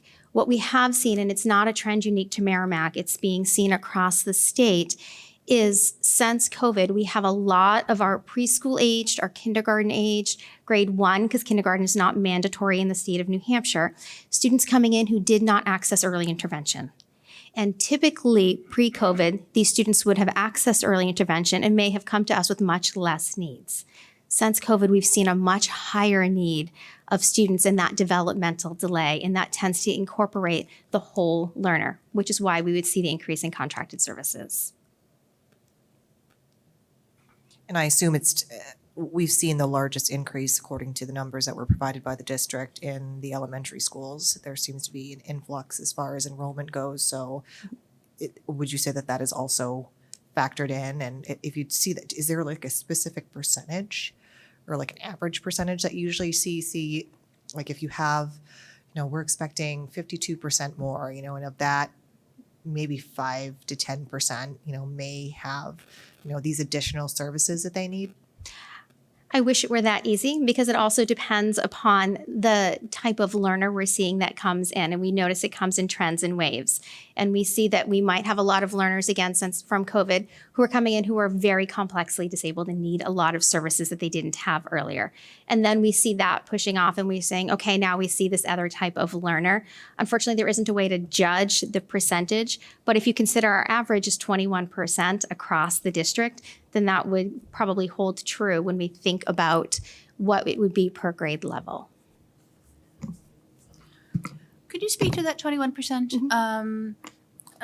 For full disclosure, I have some background in special education. It's high. And it's high for a variety of reasons. It's not a problem in terms of if that's where it is, that's what we should be doing. And we should never deprive a child of the services that they deserve and the free appropriated public education and all of those pieces. But that's a number that many people look at and say, wow, what's going on there? So could you contextualize that in terms of the state, other districts, trends that are being seen more broadly? So that is pretty average, even to fairly low. Other districts are running as high as 30% right now. And the expectation is because of the pandemic, and not to kind of go back to that, but that is a big factor, because of the students who didn't have access to early interventions, because of students that were home getting remote learning or no learning at all. Because of all these factors, we have all these students coming up, and that's why we're seeing the increase statewide. And it also is that piece of we're having to really look at the difference between trauma, lack of instruction, and disability. And that's very, very hard to tease out. And it ends up that they oftentimes will go hand in hand. And that is the trend we're seeing. And I was reading that they're expecting as high for the average district as 33%. So 1/3 of their children being identified for special education. Thank you. And I think that's very important to note, because I think that for many people in the broader community, when they think about special education, the kind of vague idea that one has in mind is somewhere between 1 to 10%, just sort of as an assumption. And that's not what we're working with, and not what we're going to be working with in the near future either. I have a couple more questions, but if anybody else. Heather. Sarah Reinhardt, I think this one is probably for you. We talked about it when we had met, but I was hoping you could just speak to the SEP, the membership under 8800, what the impact we're hoping that will have from the additional costs and trainings. I know we had talked about LEA trainings and things like that, but if you could share, that would be great. Sure. The membership under that particular line is membership for our coordinators, which function as our LEA representatives. So they are the district representatives at the district that at the IEPT meetings that ensure a free and appropriate public education is being provided. That role is very significant. Aside from the insurance of FAPE, which is our job always for children, there is also legal compliance that must be assured. So providing membership provides real-time training, and we've asked them this year to go to monthly meetings, and they've taken advantage of trainings for the LEA as a whole, which includes how to facilitate meetings, making sure your paperwork is correct, laws, common mistakes, common legal mistakes that lead districts to have increased legal expenses and out-of-district placements when perhaps otherwise the student could have been educated in the district. So that learning is an investment in our staff, and they really have taken advantage of it. And as they invest and their learning increases, it also leads to parental engagement increasing, and it leads to clarity across the district, which is really important. There is also some funding in there for some guidance memberships. Absolutely. I'll speak more about that. First and foremost, our school counselors are our 504 coordinators in the district, and Section 504 law covers civil rights. We're not allowed to infringe upon civil rights. So making sure that our counselors have the training they need to go through the process of engaging in eligibility determination for Section 504 and providing accommodation plans if necessary for our students based on their disabilities is extremely important. This is a legal piece that we need to make sure has the appropriate weight to it. In addition to that, there are some professional memberships such as the American School Counselor Association, which provides us professional insurance as well. And our national or New Hampshire School Counselor Association, we allow our counselors to pick if they're interested in either one of those. But that provides more either broad or local information from a counseling standpoint. Thank you. Yeah, it'll be good to see if the additional training and memberships help defray some of the legal expenses that we see as a district. Thank you. Rachel. Thank you. I'm sorry, I'm going to have you repeat your part on the LEA. What does LEA stand for? Are they state provided or is it a district cost? Can you just elaborate a little bit more? Thank you. Sure. The LEA is the local educational agency representative. We just use the term LEA for short. And any IEPT meeting we have, the district is required to have an LEA there who speaks for the district and can commit district funds. They also are required to be knowledgeable of the information being presented and how it applies to student programming. And so these would be our building coordinators, and they are also myself. I can designate on top of our building coordinators other people who have a skill set to LEA meetings. So sometimes it might be a principal or assistant principal. Ms. Prado is also one of the LEAs we have designated. And their job in that meeting is to make sure that the district offers FAPE and to make sure that the district follows the special education process procedures and that we are in compliance. And that's not an easy task because a lot happens in those meetings. And when we think about FAPE and we think about making sure children have the services they need to address their disability for access, we also know there's a financial cost associated with that. So it's really an important position. Thank you. I work in a world with acronyms too, so I always just like to make sure I know what they mean, so thank you. So I had a question about ESY Extended School Year. You've talked about a number of different roles that it plays, and it seems to me that its role has evolved. And I'm curious whether I'm right or not, and that affects costs in helpful ways. When it comes to IEPs, my understanding is that extended school year is something that's intended to prevent loss of skills over the summer. It's not necessarily additional schooling time, at least not in the way that was originally conceptualized. But you're talking about other wonderful ways of using it, such as to provide services that were not provided during the school year proper, to provide other types of supports. Could you talk a little bit about the different ways, if I'm right that there are multiple ways that the ESY serves the district? So you're right. 7, however many years ago I started in special education, ESY, Extended School Year Summer Services, was explicitly to prevent a significant regression that a student could not recuperate from within 2 or 3 months and continue in accessing their education. That interpretation has since changed. And it has changed to go, it is also for students who need these services to access their free and appropriate public education. Here would be an example, and I'm going to use my child because I can always waive her FERPA rights, and she can be angry, but that's my right as a parent. She is identified as with a specific learning disability, and she's hearing impaired. She lost her hearing between grades 1 and 2. So when the hearing loss was discovered at the end of grade 2, what the IEP team realized was that she hadn't accessed her services at the same rate because we hadn't recognized her hearing loss. So was she going to make regression? Well, yeah, so that was already there. But to access her FAPE, to keep that progress going, they needed to provide summer services, which is just a little bit different than that regression piece. And so that's why she has had ESY, because it's to access her FAPE when she comes back. The other way that the districts have had to use it since COVID, and it's very unique to the world we're in, as we see a lot more kids with school refusal, as we see a lot more students with medical concerns that perhaps had not been addressed, is to say, okay, we understand that you've missed a significant portion of school due to these other disability-related areas. To access your FAPE, we're going to provide these services over the summer. And again, it's not to make progress, but it is to have that access piece. And that's why we see that increase. And yet also we need students to take advantage of it. So I can remember that first full year after COVID, we budgeted an incredible amount of money for extended school year summer services, anticipating we put together a robust program. We anticipated the majority of the students that we offered it to per their IEP, and also we invited them to come. We anticipated like 80% attendance. I think we had less than 30. So it really is something that we have to prepare for because we're required to provide it under law. If parents choose not to access it, that's something we can't control. Thank you. That makes a lot of sense. Lee.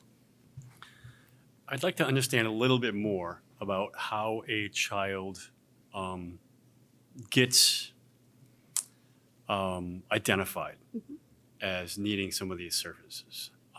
I know of a case last year where a child was not identified, and I'm just curious how the system works and why it might have failed last year. I'm not going to get into specifics, obviously, but you know, and I can't hold you accountable in any way or shape, right? I want the public to be aware of how kind of these things are identified on your end. Thank you. And are you referring specifically to extended school year summer services or the special ed referral process? Or both? Special ed process, yes. Okay. Thank you. So a district has a child find obligation.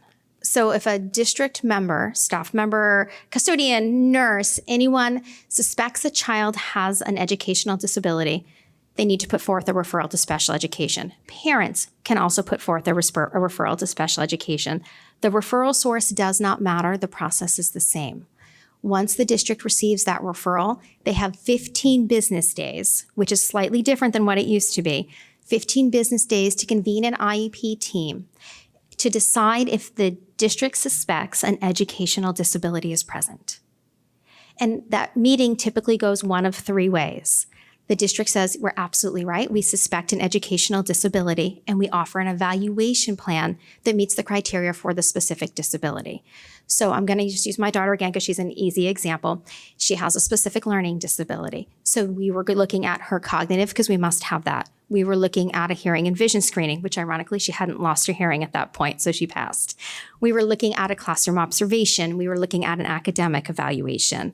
So that's that piece. What do we suspect? And we offer a evaluation plan that the parents have the right then to say, yes, I accept this, or no, I'm not interested in any evaluations you have to offer. The other way that particular meeting can go is the district can say we don't suspect an educational disability.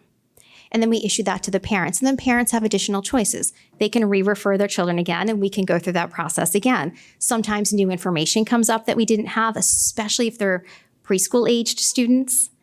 Or the district and the IEP team can say, you know what, we don't suspect a disability that's educational. Parents, we hear you're very concerned about this particular disability area. In the spirit of compromise, we're going to offer this following evaluation plan. So the evaluation, if the evaluation is agreed upon, once the district gets consent from the parents, so the date we receive consent back, we have 60 days for an initial evaluation to meet and make an eligibility determination. The eligibility determination is based upon the criteria set forth under IDEA. So we use deliberation sheets that say, does the child have this? It's a yes or a no. And if we don't have certain things, then a child will not be eligible for special education under that educational disability.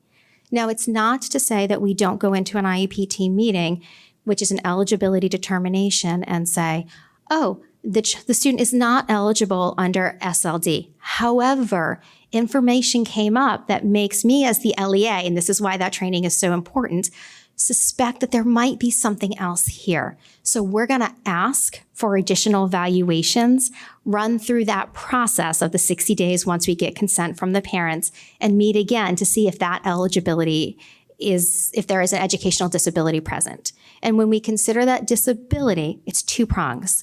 You need to meet the criteria for an educational disability, and some students can, and not meet the second prong, which is you need to have special education, not related services. So PT and OT don't account there. Speech would, because in this particular case, but you need to require special education because of that disability. And that's how we find our eligibility to special education. Wonderful. Just one follow-up. What are we doing to train our educators or staff in general to be able to identify these issues? So this is a fantastic question. So please note I've been here for 6 months. So in the 6 months I've been here, one of the things that we have done is we've put in the LEA trainings where we are having our LEAs are attending different professional organizations, learning and meeting. I also meet with every coordinator every other week. So twice a month I'm in the buildings. So if they have questions, we talk about it, we talk it through. I meet with staff if there's questions around how we determine this. I know Ms. Parado does the same thing when she sits on building-based teams. Next year, as Ms. Doyle and I look at the professional development for the entire district, we'll be able to carve out time to say, this is what different disabilities look like. This is what we look at when we suspect a disability. This is how a kid can look like they might have a disability, but actually not, because they're making progress. And it's just looks a little different because they started in a different place. So that's hopefully something that we will be incorporating next year into our regular professional development. Because towards your point, it's not just the special education staff. This year I can spend a lot of time with that staff, but it's also our regular education staff. Because primarily my child and all special ed kids are regular ed kids first. Thank you for enlightening the public as well. I think that's a really important piece of this, that we understand that how we identify these things and how our children can excel at and be noticed. Thank you so much. Sure.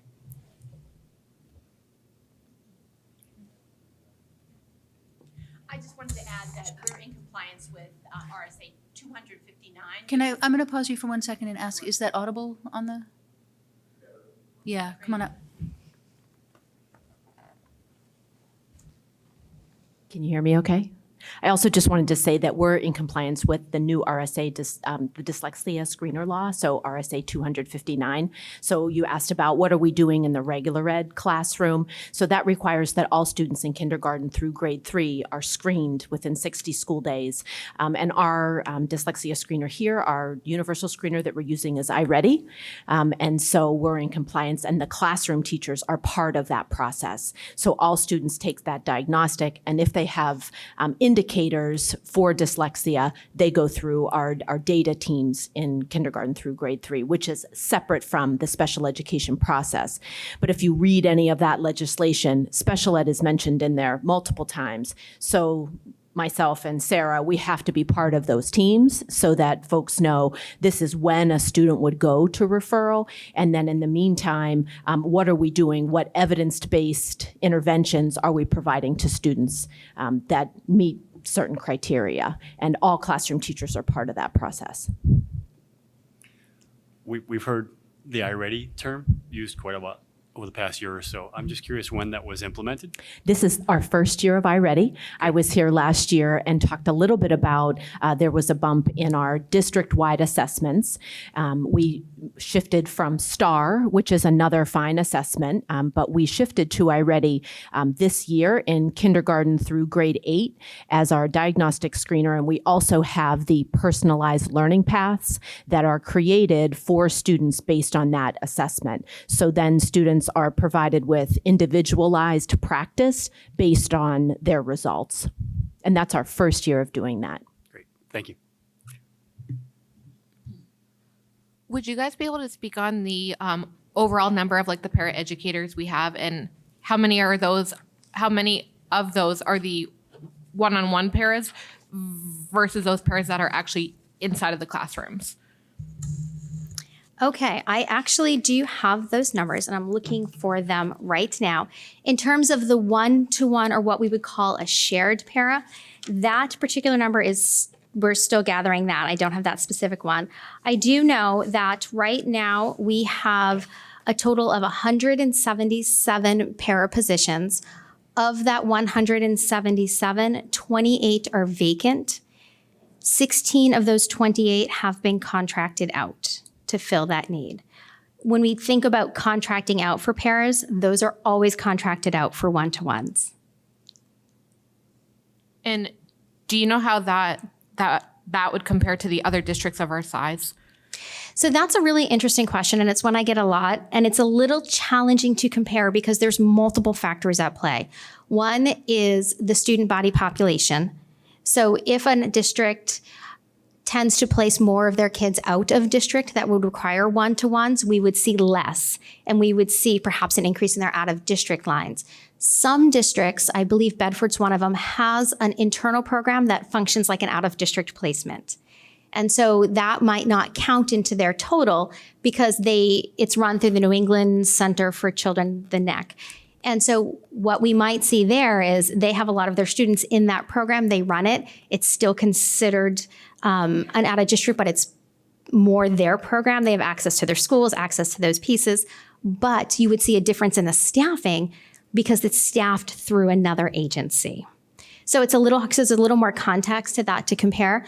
I can tell you that there are other schools. When I was in the building and a building level director, we had 45 paras in one school, and that was in our middle school alone. So it really does depend on the needs. And in 1 year, we took in 22 students that needed one-to-ones. So suddenly our para population went from 20 to about 45. Thank you. Sure. So I wanted to ask a little bit, you just mentioned out-of-district placements, and I wanted to touch on that slightly. I was trying to tally up the different lines because there are quite a few of them depending because they shift from elementary and so on and so forth. And I think my math took me around 2,700,000-ish for them combined, which isn't necessarily unreasonable depending on the needs. But it did lead me to want to ask, what is your perspective of where we stand in relation to out-of-district program needs? Do we have the programs that make sense for us to have? Are we missing any areas that we could provide a less restrictive environment, but we are outsourcing some of these pieces? Are these very specialized services that it makes sense? Could you give us a sense of what's going on with those without clearly, giving children's... So some of those out-of-district placements are highly specialized, and I would not be able to reproduce them in the public school environment. Other students in these out-of-district placements are placed through the court system or behavioral health. Towards your point, one of the things we are taking on this year is an internal review of all the programs we have. We do have approved special education programs in our district, but they need to be looked at periodically to make sure we're providing programming that is substantially separate and different because it's an approved program, but also programming appropriate to our student needs.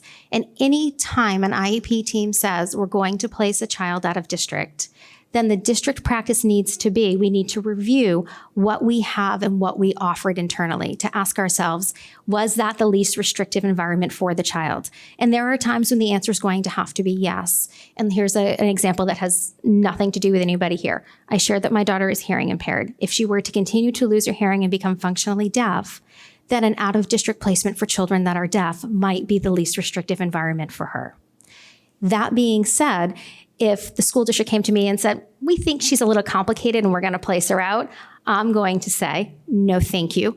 Provide that programming internally. So anytime an IEP team is at that place where we're talking out of district, we have that obligation to say, if least restrictive environment is for our public school, what can we provide for our students to keep them and in our public schools accessing their peers, accessing their community, and keep them local? And sometimes the answer is there's nothing we can do because public schools are also big. There's a lot of moving parts. There's fire drills. There's all these other pieces we can't control. But oftentimes there's ways we can improve to make sure we're providing an appropriate FAPE and the appropriate least restrictive environment for children. Thank you. Gina. I have a question, follow up to that, and thank you for the answer.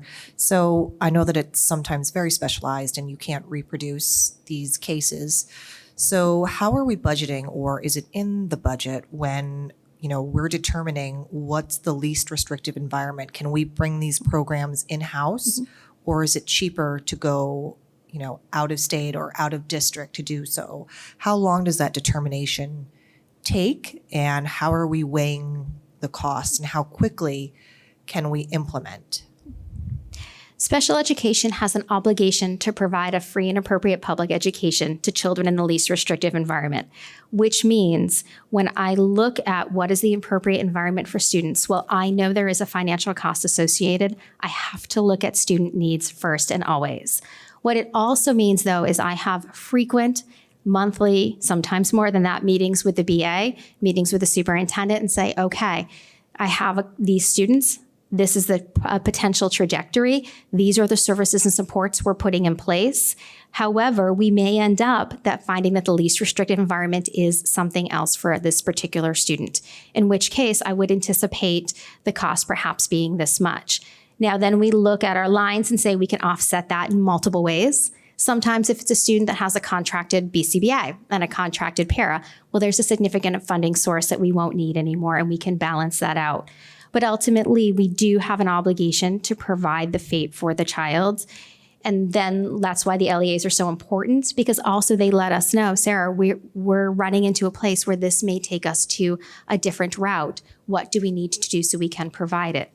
In terms of the timing, it would depend on the needs of students. I will say that there are very few openings in out-of-district placements for multiple reasons. And one of them is that the Children's Behavioral Health Network has bought up a lot of those spots. So places that we used to be able to say, okay, this student can access this public day school for 1 year, 2 year, get the intensive supports and services they need, and this student can then return to our public schools, are not available to us anymore. So it does make it a little more challenging when we think about our goal is always to say least restrictive for children is our school until we know otherwise.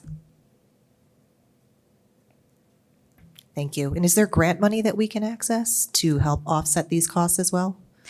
So I do know that we have the trust fund that the BA addresses, and the IDEA grant will support certain aspects of an out-of-district placement for a certain period of time, but it is not intended or designed or will be approved to support perpetual placements, but it will allow us to fund certain portions of different things, or we can move the money and take it, so put other things in the grant to support.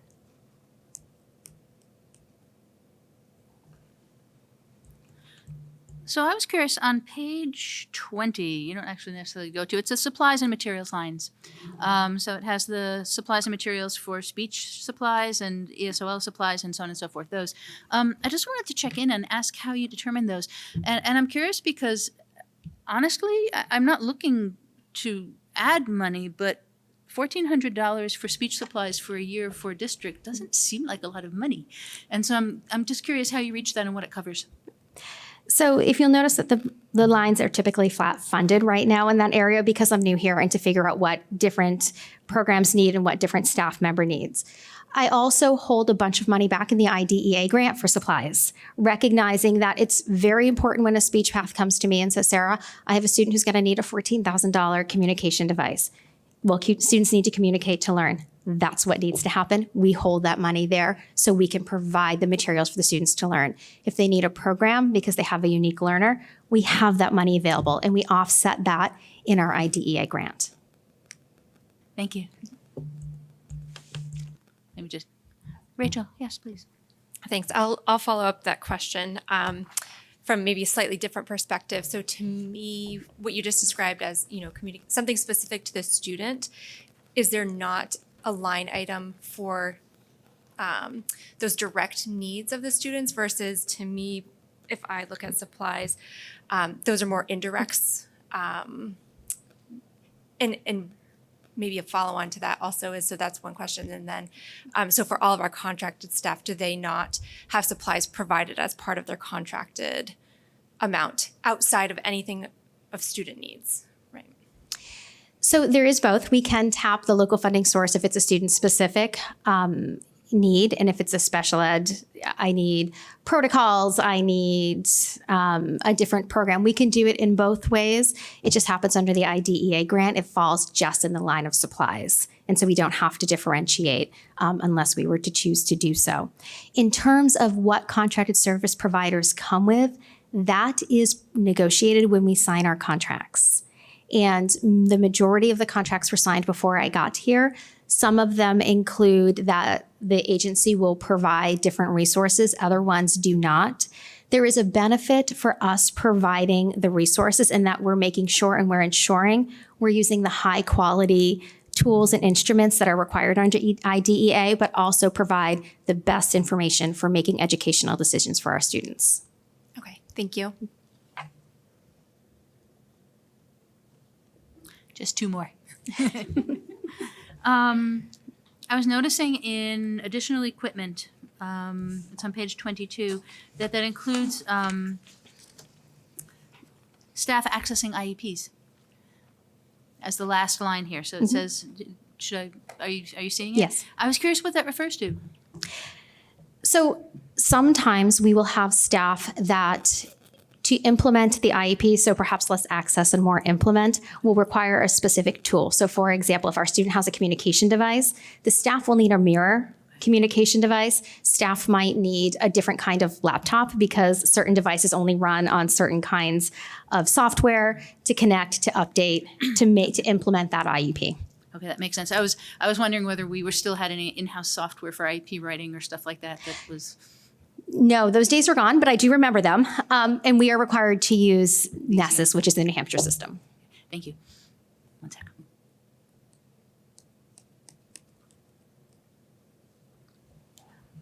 In memberships, there's an increase in the memberships line on page 23. Budgeted last was 2,500 and now it's 9,377. I was just curious what you're taking advantage of, what's going into that? So those were the memberships we had discussed for the coordinators. So memberships to the New Hampshire Special Education Administrators Association. Ms. Parado discussed some guidance memberships. So that's all appears in that particular line. Would it be difficult for you to create just a quick list of that one would be able to see as an estimate, it's not as a Absolutely. binding contract? That would be great. Yes. Thank you. Chuck. I'm curious to know how a change to block delivery schedule would affect special education.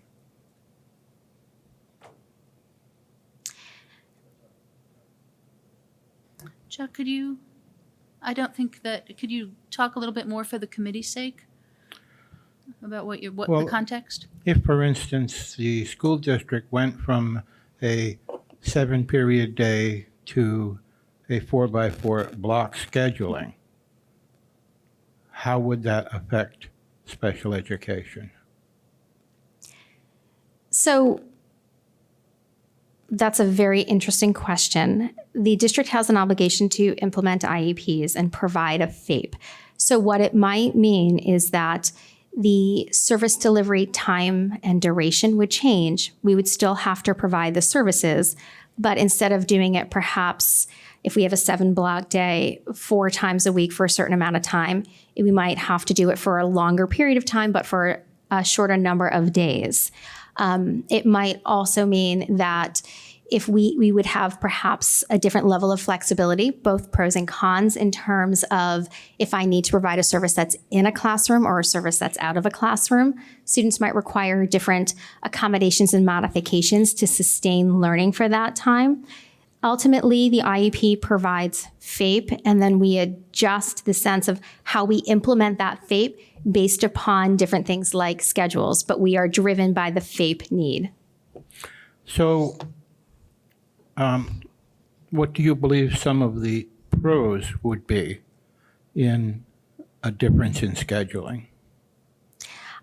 I don't know that I can speak to that at this moment. I would probably need a little time to look at the high school schedule as it is, look at a block scheduling, really get a good feel for where the classes line up, how that would be, and where our special education students fall within that. Do you expect that there is merit or benefit in that examination? If there were to be a schedule change, then we would need to be looking at how we write our IEPs to be sure that they align with the provision of FAPE in that time. Thank you.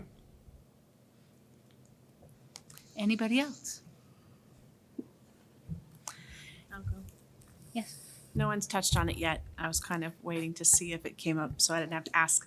I'm not as familiar with the special education program. So could you talk a little bit about the professional services under 8,300? Those are some pretty high dollar line items, and they refer to the different types of specialists. I'm familiar with OT, PT, paras, some of the basics, but they're listing a lot of really more medical professionals here, neurologists. Can you reference the page, Jennifer? Page 9. Yep. Neurologists, audiologists and ophthalmologists, I can kind of understand from a hearing and vision perspective, but some of, nurses, psychiatrists, behavior analysts, can you speak to how those professionals would be called upon as part of a program? So if a student had a disability that required a service from one of those professionals, so that means that IEP team would need to determine that the disability warranted a service that only someone with that credential could provide, then we would say we need this service. So especially since COVID, we see a lot of board certified behavioral analysts, and they look at behaviors, the functions of behaviors, and help create behavior plans, which then link back to IEPs. And so when we have students typically who have disabilities such as autism, sometimes students with anxiety, because anxiety can present with a lot of dysregulation, our students with developmental delay, they often have a lot of those services because we see that behavioral need as something that impacts their access, and that's our job to address that.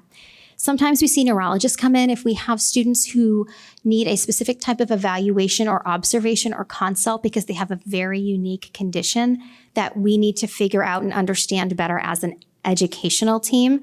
So we don't do medical pieces, we don't do diagnoses, that's not our job, but it is our job when a student comes forth with a very complex condition that's neurologically based to invite a neurologist to consult with the team, typically once or twice a year, to say, tell us how this works. What does this mean? Why is the student not responding the way we were intending to make sure we're providing programming so we can see progress. And so the teams would look at that and go, okay, what is necessary for this child to access their education to make appropriate progress? That's our FAPE standard. And then what do we need to make that happen? And what kind of services would we need? The use of neurologists, the use of psychiatrists is very rare. We use psychiatrists typically a couple times a year, maybe 3 at most, to do a consultation for students who we simply can't understand what's going on, and we're looking to understand better so we can provide appropriate programming, especially if we're looking to a child where this may not be their least restrictive environment. We really want to make sure that we've looked at the student from every angle to go, what is educational and what is not? And so that's when the team would say, we need a specialist like that. And typically when that happens, the LEA in our bi-weekly meetings will come to me and say, hey, Sarah, this is the student we have in front of us. What do you recommend that we do? We were thinking about this. We think this might be in excess of what we're supposed to do. And we talk that through so we make sure that service is available before we offer it. So just as a follow-up Okay, two questions. One, so it sounds like those specialists they're not doing any sort of treatment. They're really just providing the staff with maybe a consultation about how to best work with the student. Is that right? So for like a psychiatrist, a neurologist, correct, we aren't doing treatment. We're providing the supports to give our educational instruction. The BCBAs are consults to staff, which then help implement behavior plans and work and train the staff to work with the student on that behavior plan. Okay. And so is there ever a time where the district would recommend that the student's family utilize their own, go through their PCP or through their own insurance, or kind of utilize their own services outside of what the district would provide? Oftentimes, many times we get requests in the IEP team for things like, we need some counseling. We're getting a divorce. It's really just troubling. We need some counseling. And we say, well, is this related to the educational disability or not? And if it's not related to an educational disability, because this isn't disability related, we say to parents, here are some other outside resources for you. Oftentimes, students are referred for speech, and the speech is found to be developmentally appropriate. It doesn't have an educational impact, so it doesn't rise to the nature of an educational disability, in which case we always say, please take this to your pediatrician because your pediatrician will tell you the other resources available. So when we look at all these services and supports, our job is to say it's about your educational access and your disability. If it doesn't relate to their disability, it doesn't fall within the purview of the IEP team. Thank you for that. That's very helpful to understand that although it's free access to public education and we're not just giving away free access to everything, it's very well, very insightful and very thoughtful in the way that you put it together. Thank you. Thank you.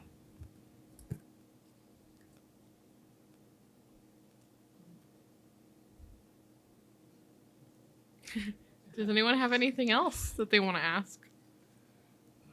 No? All right, with that, thank you so much, Sarah. Yes. Thank you very much. Thank you. I know that you're new, but we really appreciate all that you do. Spec Ed is, near and Thank dear to you. my heart, so thank you very much. The next item on the agenda is our next meeting is Tuesday, the 9th, so next week, right here in the high school cafeteria. And with that, do we have anyone in the audience that would like to participate in the public participation? Seeing none, we're going to close public participation and Move on to committee comments. How's that for a segue? Committee comments, please. I believe this is your moment, Chuck. Well, the first thing I'd like to say, quite frankly, is how much I appreciate the deep and serious questions that were asked by my fellow committee members this evening. I think it speaks well about the seriousness of our commitment to elected office. And I would propose a motion to include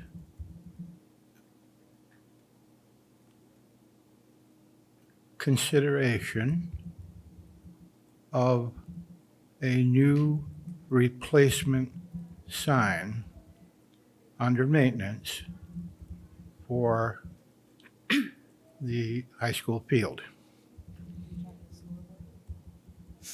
I'm talking about the concept that was brought to us this evening by S.J. Torres, that we will include it in our budget deliberations under maintenance. Okay. yeah. Yeah, please. So the motion language that I have is a motion to include consideration of a new replacement sign under maintenance for the high school field. Yes, Excellent. yes. This comes under our nice handy dandy new flow chart, if you recall, and that is, I'm keeping track of the language, isn't it nice? Okay. Ha. To anybody who lost theirs, I have spares. Do we have a second? Can I second Chuck's motion? Thank you. If I can speak to my motion. Please. I think I may have outlined fairly well earlier on what my intentions were in doing this. But to just expand a little bit on it, we have a sign that is not working, has not been working correctly, apparently for some period of time. We've made investments in these capital projects, whether it's bleachers or signs or fencing or whatever. And this apparently has escaped us in terms of it needing to be addressed in the budget for the last few years, however many years that might be, 1, 2, 3, whatever. And I have no fixed idea about how this will be adjudicated, other than it deserves as much opportunity in the budget to be deliberated and considered seriously as anything else. But I think that the people who are working on this project very seriously to raise serious money, and they are devoted to achieving this, that they need a measure of support, that they have a partner in the school district in some way. Otherwise, I think they'd probably just give up tonight and try to, organize something in the background, out behind the press shed or whatever. And that's simply not the way we should be doing business, although it was a commonplace thing over the past years. But I think it belongs in the budget. It deserves our consideration as much as anything else in the district. And I think it will, I think the project, if we can find some way of meeting our needs and meeting their needs, that we will all greatly benefit from its completion. So in opening discussion, I just want to place this within the context of the Budget Committee's responsibilities, in that this has an interesting space. For my part, as a member of the committee, as opposed to speaking as chair, I think it's a conversation well worth having, if only to find out where the school board falls in relation to maintaining equipment. Whether or not choosing that as a policy to implement is our domain is a separate, larger, very interesting conversation, but I think this is certainly something that needs to be explored, and I wouldn't mind at all if we did so. Other folks, thoughts? Yes. So I just wanted to share that the school board, 2 meetings ago, we reviewed, is my microphone working? I feel like I sound funny. Okay. Oh, thanks. 2 meetings ago. Can you hear me? Thank you. Now it doesn't sound funny anymore. I knew it was wrong. So 2 meetings ago, we were presented with the capital improvement plan that was put forward by the Planning and Building Committee. And last night was both the first time we heard of the same gentleman who presented to us during public participation. So we really haven't had a chance to discuss it at all yet. But what I will say is that the capital improvement plan, which we approved last night, does include the scoreboard as a necessary replacement for this year. It was not, however, included in the budget request from administration. And like I said, because it just came to us last night, we haven't yet had a chance to discuss why that was, how we feel about that. So that's where we are right now. So our discussion, would fall most likely, unless we change our agendas around for some reason, on January 30th. Does that give you a meeting or time to bring something back? I am consulting my calendar. I think we have at least one meeting between now and then, yes. Okay, great, thank you. Others? Ellen? So I appreciate that you brought somebody for public participation, but I happen to be connected to Laura's World, both personally and professionally. So I caution everyone before you make a leap to show support for a group that you have all of the facts and that you have all of the information and they do their due diligence in presenting to us. Because I can 100% let you know that I did check with the chairman of Laura's World, and they are not aware that they are in support of a new scoreboard of $250,000, okay? And to put into reference, Laura's World did support the concessions, and they raised about $100,000 for that. The scoreboard can be replaced for less than $250,000 in working order. It's not going to attract players that go to BG. They go to BG for other reasons, not a scoreboard.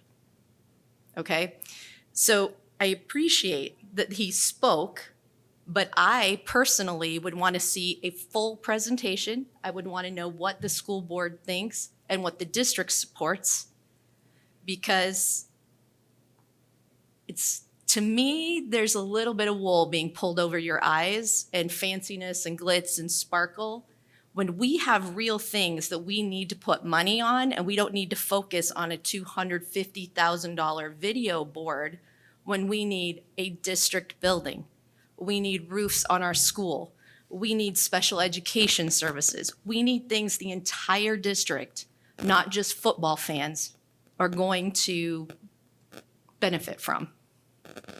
If the private community, this is the turf field all over again, if the private community wants to raise funds for that, knock yourself out. I'll help support them. But that's along the lines of there's what's necessity and your minimum expense to replace that, and then there's your dream of your maximum expense, and there has to be a middle ground somewhere. But we need full facts and presentation before we should even vote any support in at all, in my personal opinion. But again, I was busy checking with the board members I know, and this was the first they had ever heard of it. Sean may, in fact, have been speaking to them, but as a group, that private fundraising group definitely is not aware of it yet. Let me clutch my pearls about my naivety. I can see that there are a number of considerations that would needed to be passed to meet your support, myself as well. I do not want it to be another turf war. That's not how government should work. And I am a great believer in a level playing field. These people want something in the district. It's very meaningful to them and important. And that's what makes up our district. There are hundreds of people that want different things in the budget for different reasons.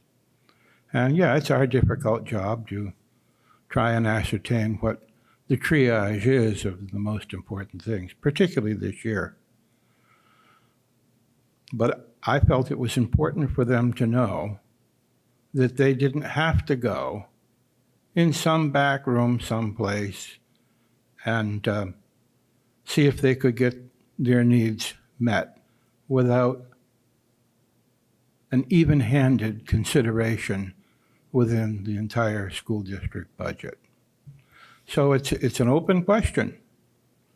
Yes, I'd like to hear a great deal more. I'd like to hear a lot of different questions answered. I would liken it in many ways to the SAU building, which this particular body voted not to support because they didn't know what it was going to look like and how much it was going to cost and whether we could afford it and so forth. And truthfully, I mean, I haven't seen any information yet that would allow us to deal with that question. But it belongs before public consideration, as do all things for everybody in this district. You know, sometimes I wonder, what am I doing here? I have no children in the district. I have no grandchildren that are going to be in the district. I certainly am not yet in my dotage, but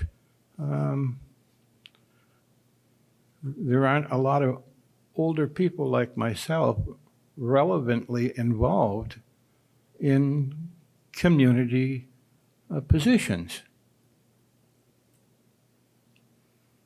It's just, I've been here a long time. I've participated in everything up to this point and always argued for the underdog to have a fair consideration. And that's all I'm asking to do.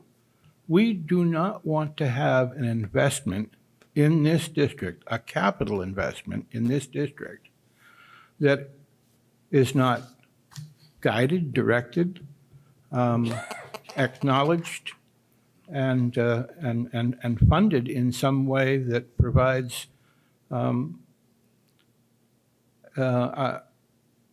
or limits our exposure to liability and so forth. Those are the old days. We don't do things like that anymore. That's what gets us into trouble.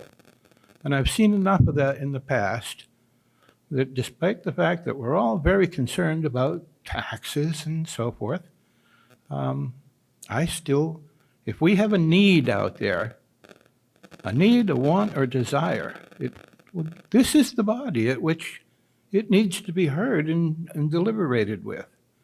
And I just want them to know that this is, in fact, the place to come. We are the Budget Committee. We are in charge of the budget.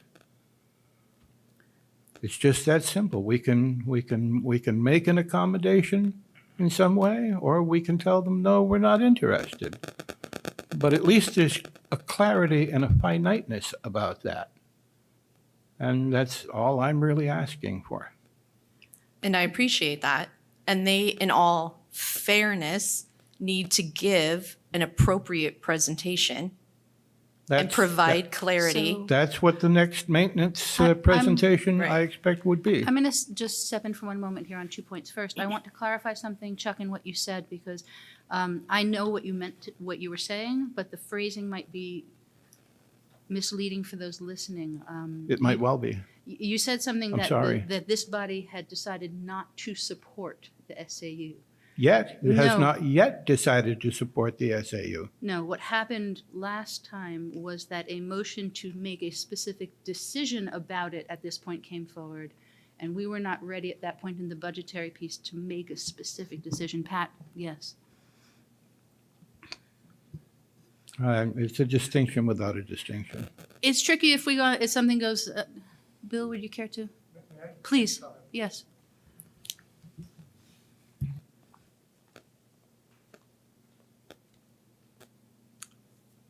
Thank you for allowing me to speak to you for a minute. I think we're all trying to do the right thing.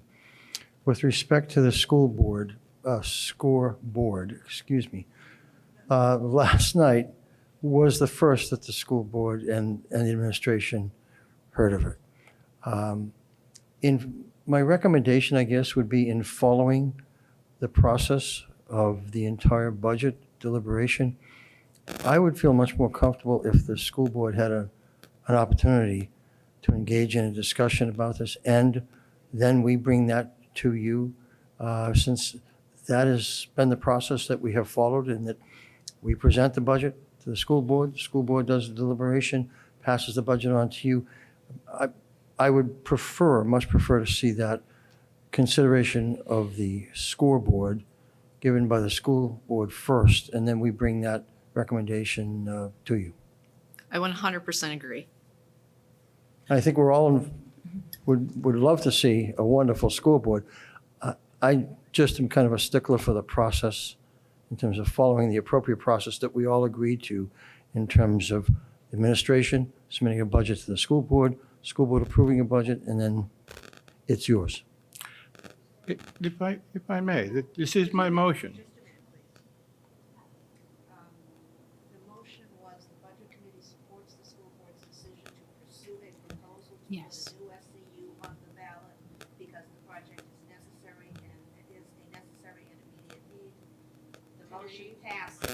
Can't hear. I'm sorry. Yes. To clarify, supposed you're to reading the talk. motion that I'm occurred reading a that I motion was from talking the about. meeting of 11/14/23. Thank you. Please. The motion, after much discussion, was the Budget Committee supports the school board's decision to pursue a proposal to put a new SAU on the ballot because the project is a necessary and immediate need. Motion was made by Shane, seconded by Ellen. A vote was, the motion passes 8-1-1. Thank you. That is very helpful. So I think it is important first in the clarity of this conversation to, because I think I understand, Chuck, what you were pointing out is that whether or not we move on things versus we say we like things. But I think it's important to not make it sound that we have voiced disagreement when we haven't on the SAU. That said, the reason I broke in is I want to remind people the motion before us is not whether there should be a scoreboard or how it should be dealt with. The motion is whether or not we should take this up on the agenda of January 30th. That is what the vote is going to be on, and you are certainly free to agree with that or disagree, to vote yes or no in relation to that. Is there discussion specifically on whether it should be on our agenda, not what the conversation then is about? If that distinction makes sense. Thank you. Yes. Let's just be clear then in the actual motion by saying that we are voting about whether we want to bring it to the agenda on January 30th. The motion that was proposed, the wording of it did not say that. And I oppose voting for a motion in spirit that we might all support something when we have not discussed it. We have not seen a proposal. We don't know what we're voting for. So you have two options. You can wait and vote no on it, or you can move to amend it. And that's up to you in terms of which you might like to do. Do you have a preference?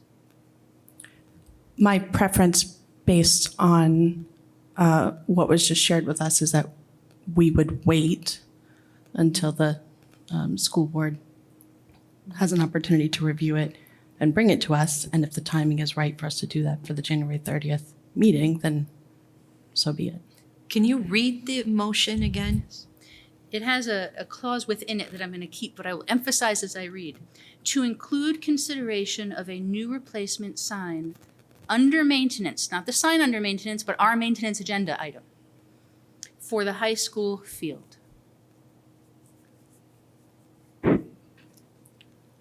Is there any way we could wait until next week after the school board meets? On your handy dandy flowchart. You can move to postpone to a specific date and time. Chuck. Well, that would be a good suggestion.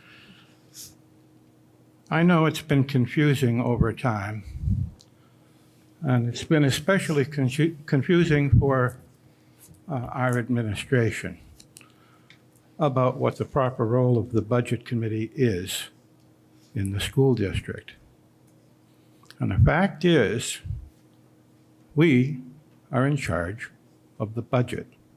It is not a school board budget. No matter how they deliberate it, no matter how they want to configure it, and the administration as well, we are in charge of the budget. It is our responsibility under the law. And we have been plagued for years with this annual fight over whose budget it is, and we won't do anything until somebody else does something, and so forth. This is the proper place and the proper consideration, no matter how odd it may seem to people. We've been accustomed to doing things the wrong way for a very long time.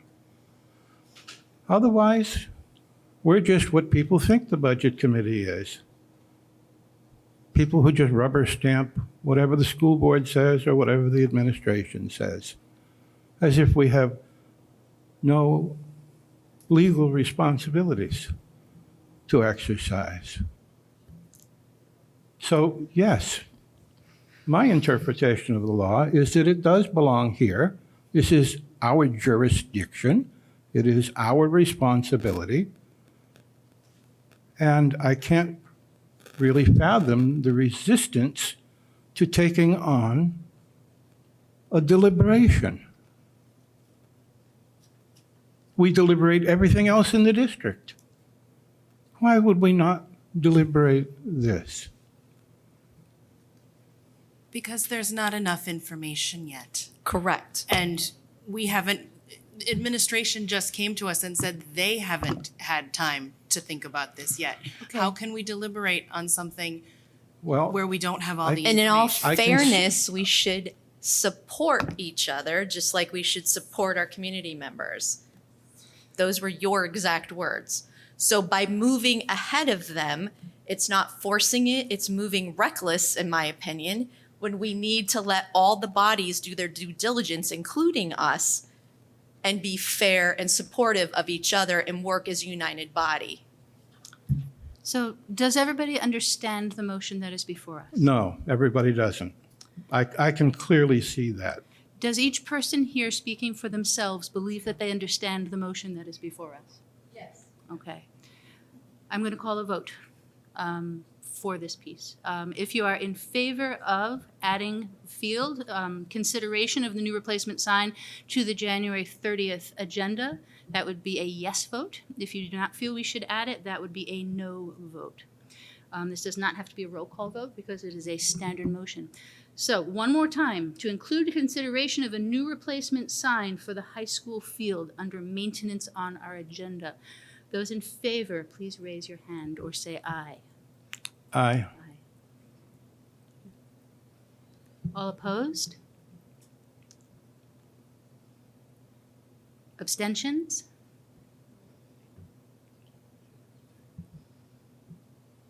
Did you catch them? Because you changed the wording of the motion each time you read it. Okay, so the times when I read it as a quote. Other times I paraphrased for meaning. But it's the same language. I have it written down. Okay. Now, His original language said during deliberations.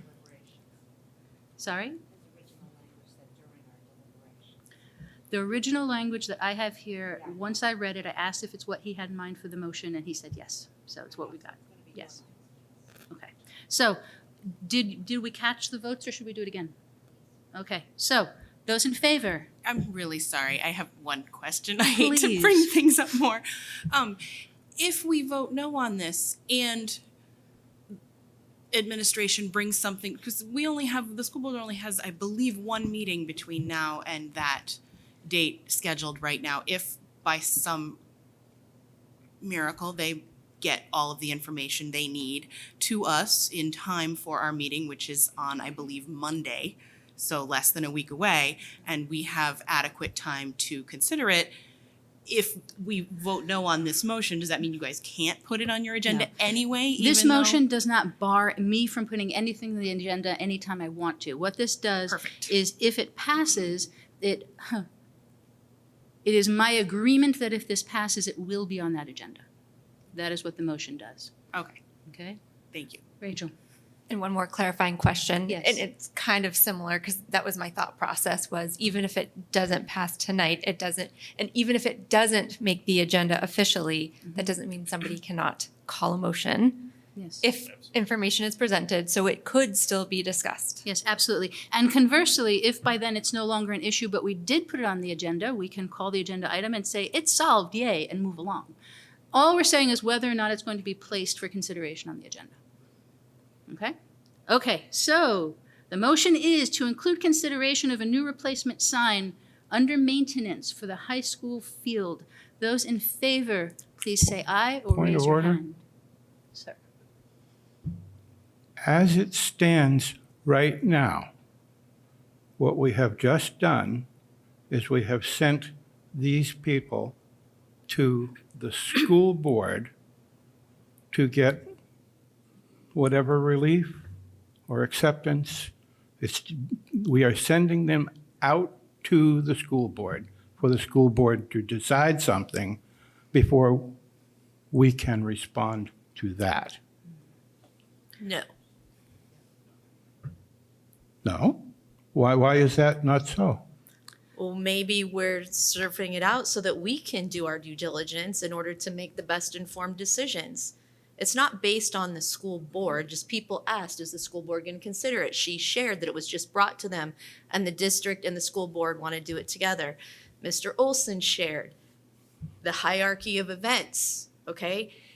It's not saying we're not supporting it. It's not adding it to an agenda definitively, letting the board members absorb it, letting the committee members absorb it, letting the district members absorb it. It doesn't mean we can never talk about it again. It doesn't mean that we're saying, no, we don't support you. What it means is we need more information.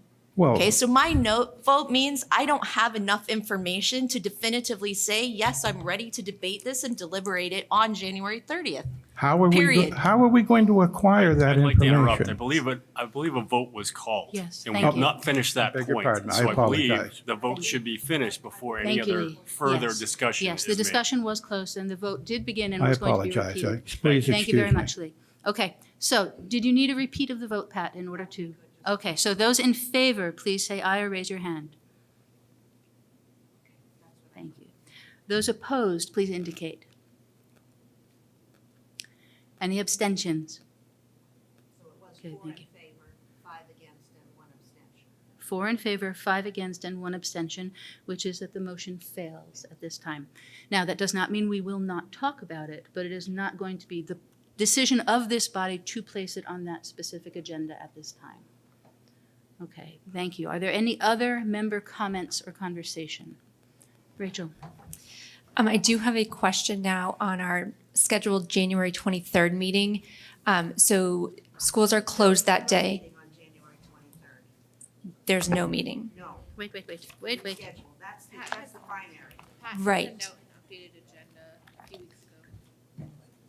Okay, maybe I'm missing that then. We'll compare notes right after the meeting. Thank you. Make sure you get that. Thank you. Okay. Any other comments?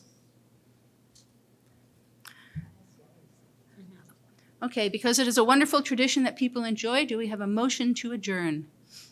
I'll make a motion to adjourn. Excellent. All those in favor of adjournment, please so indicate.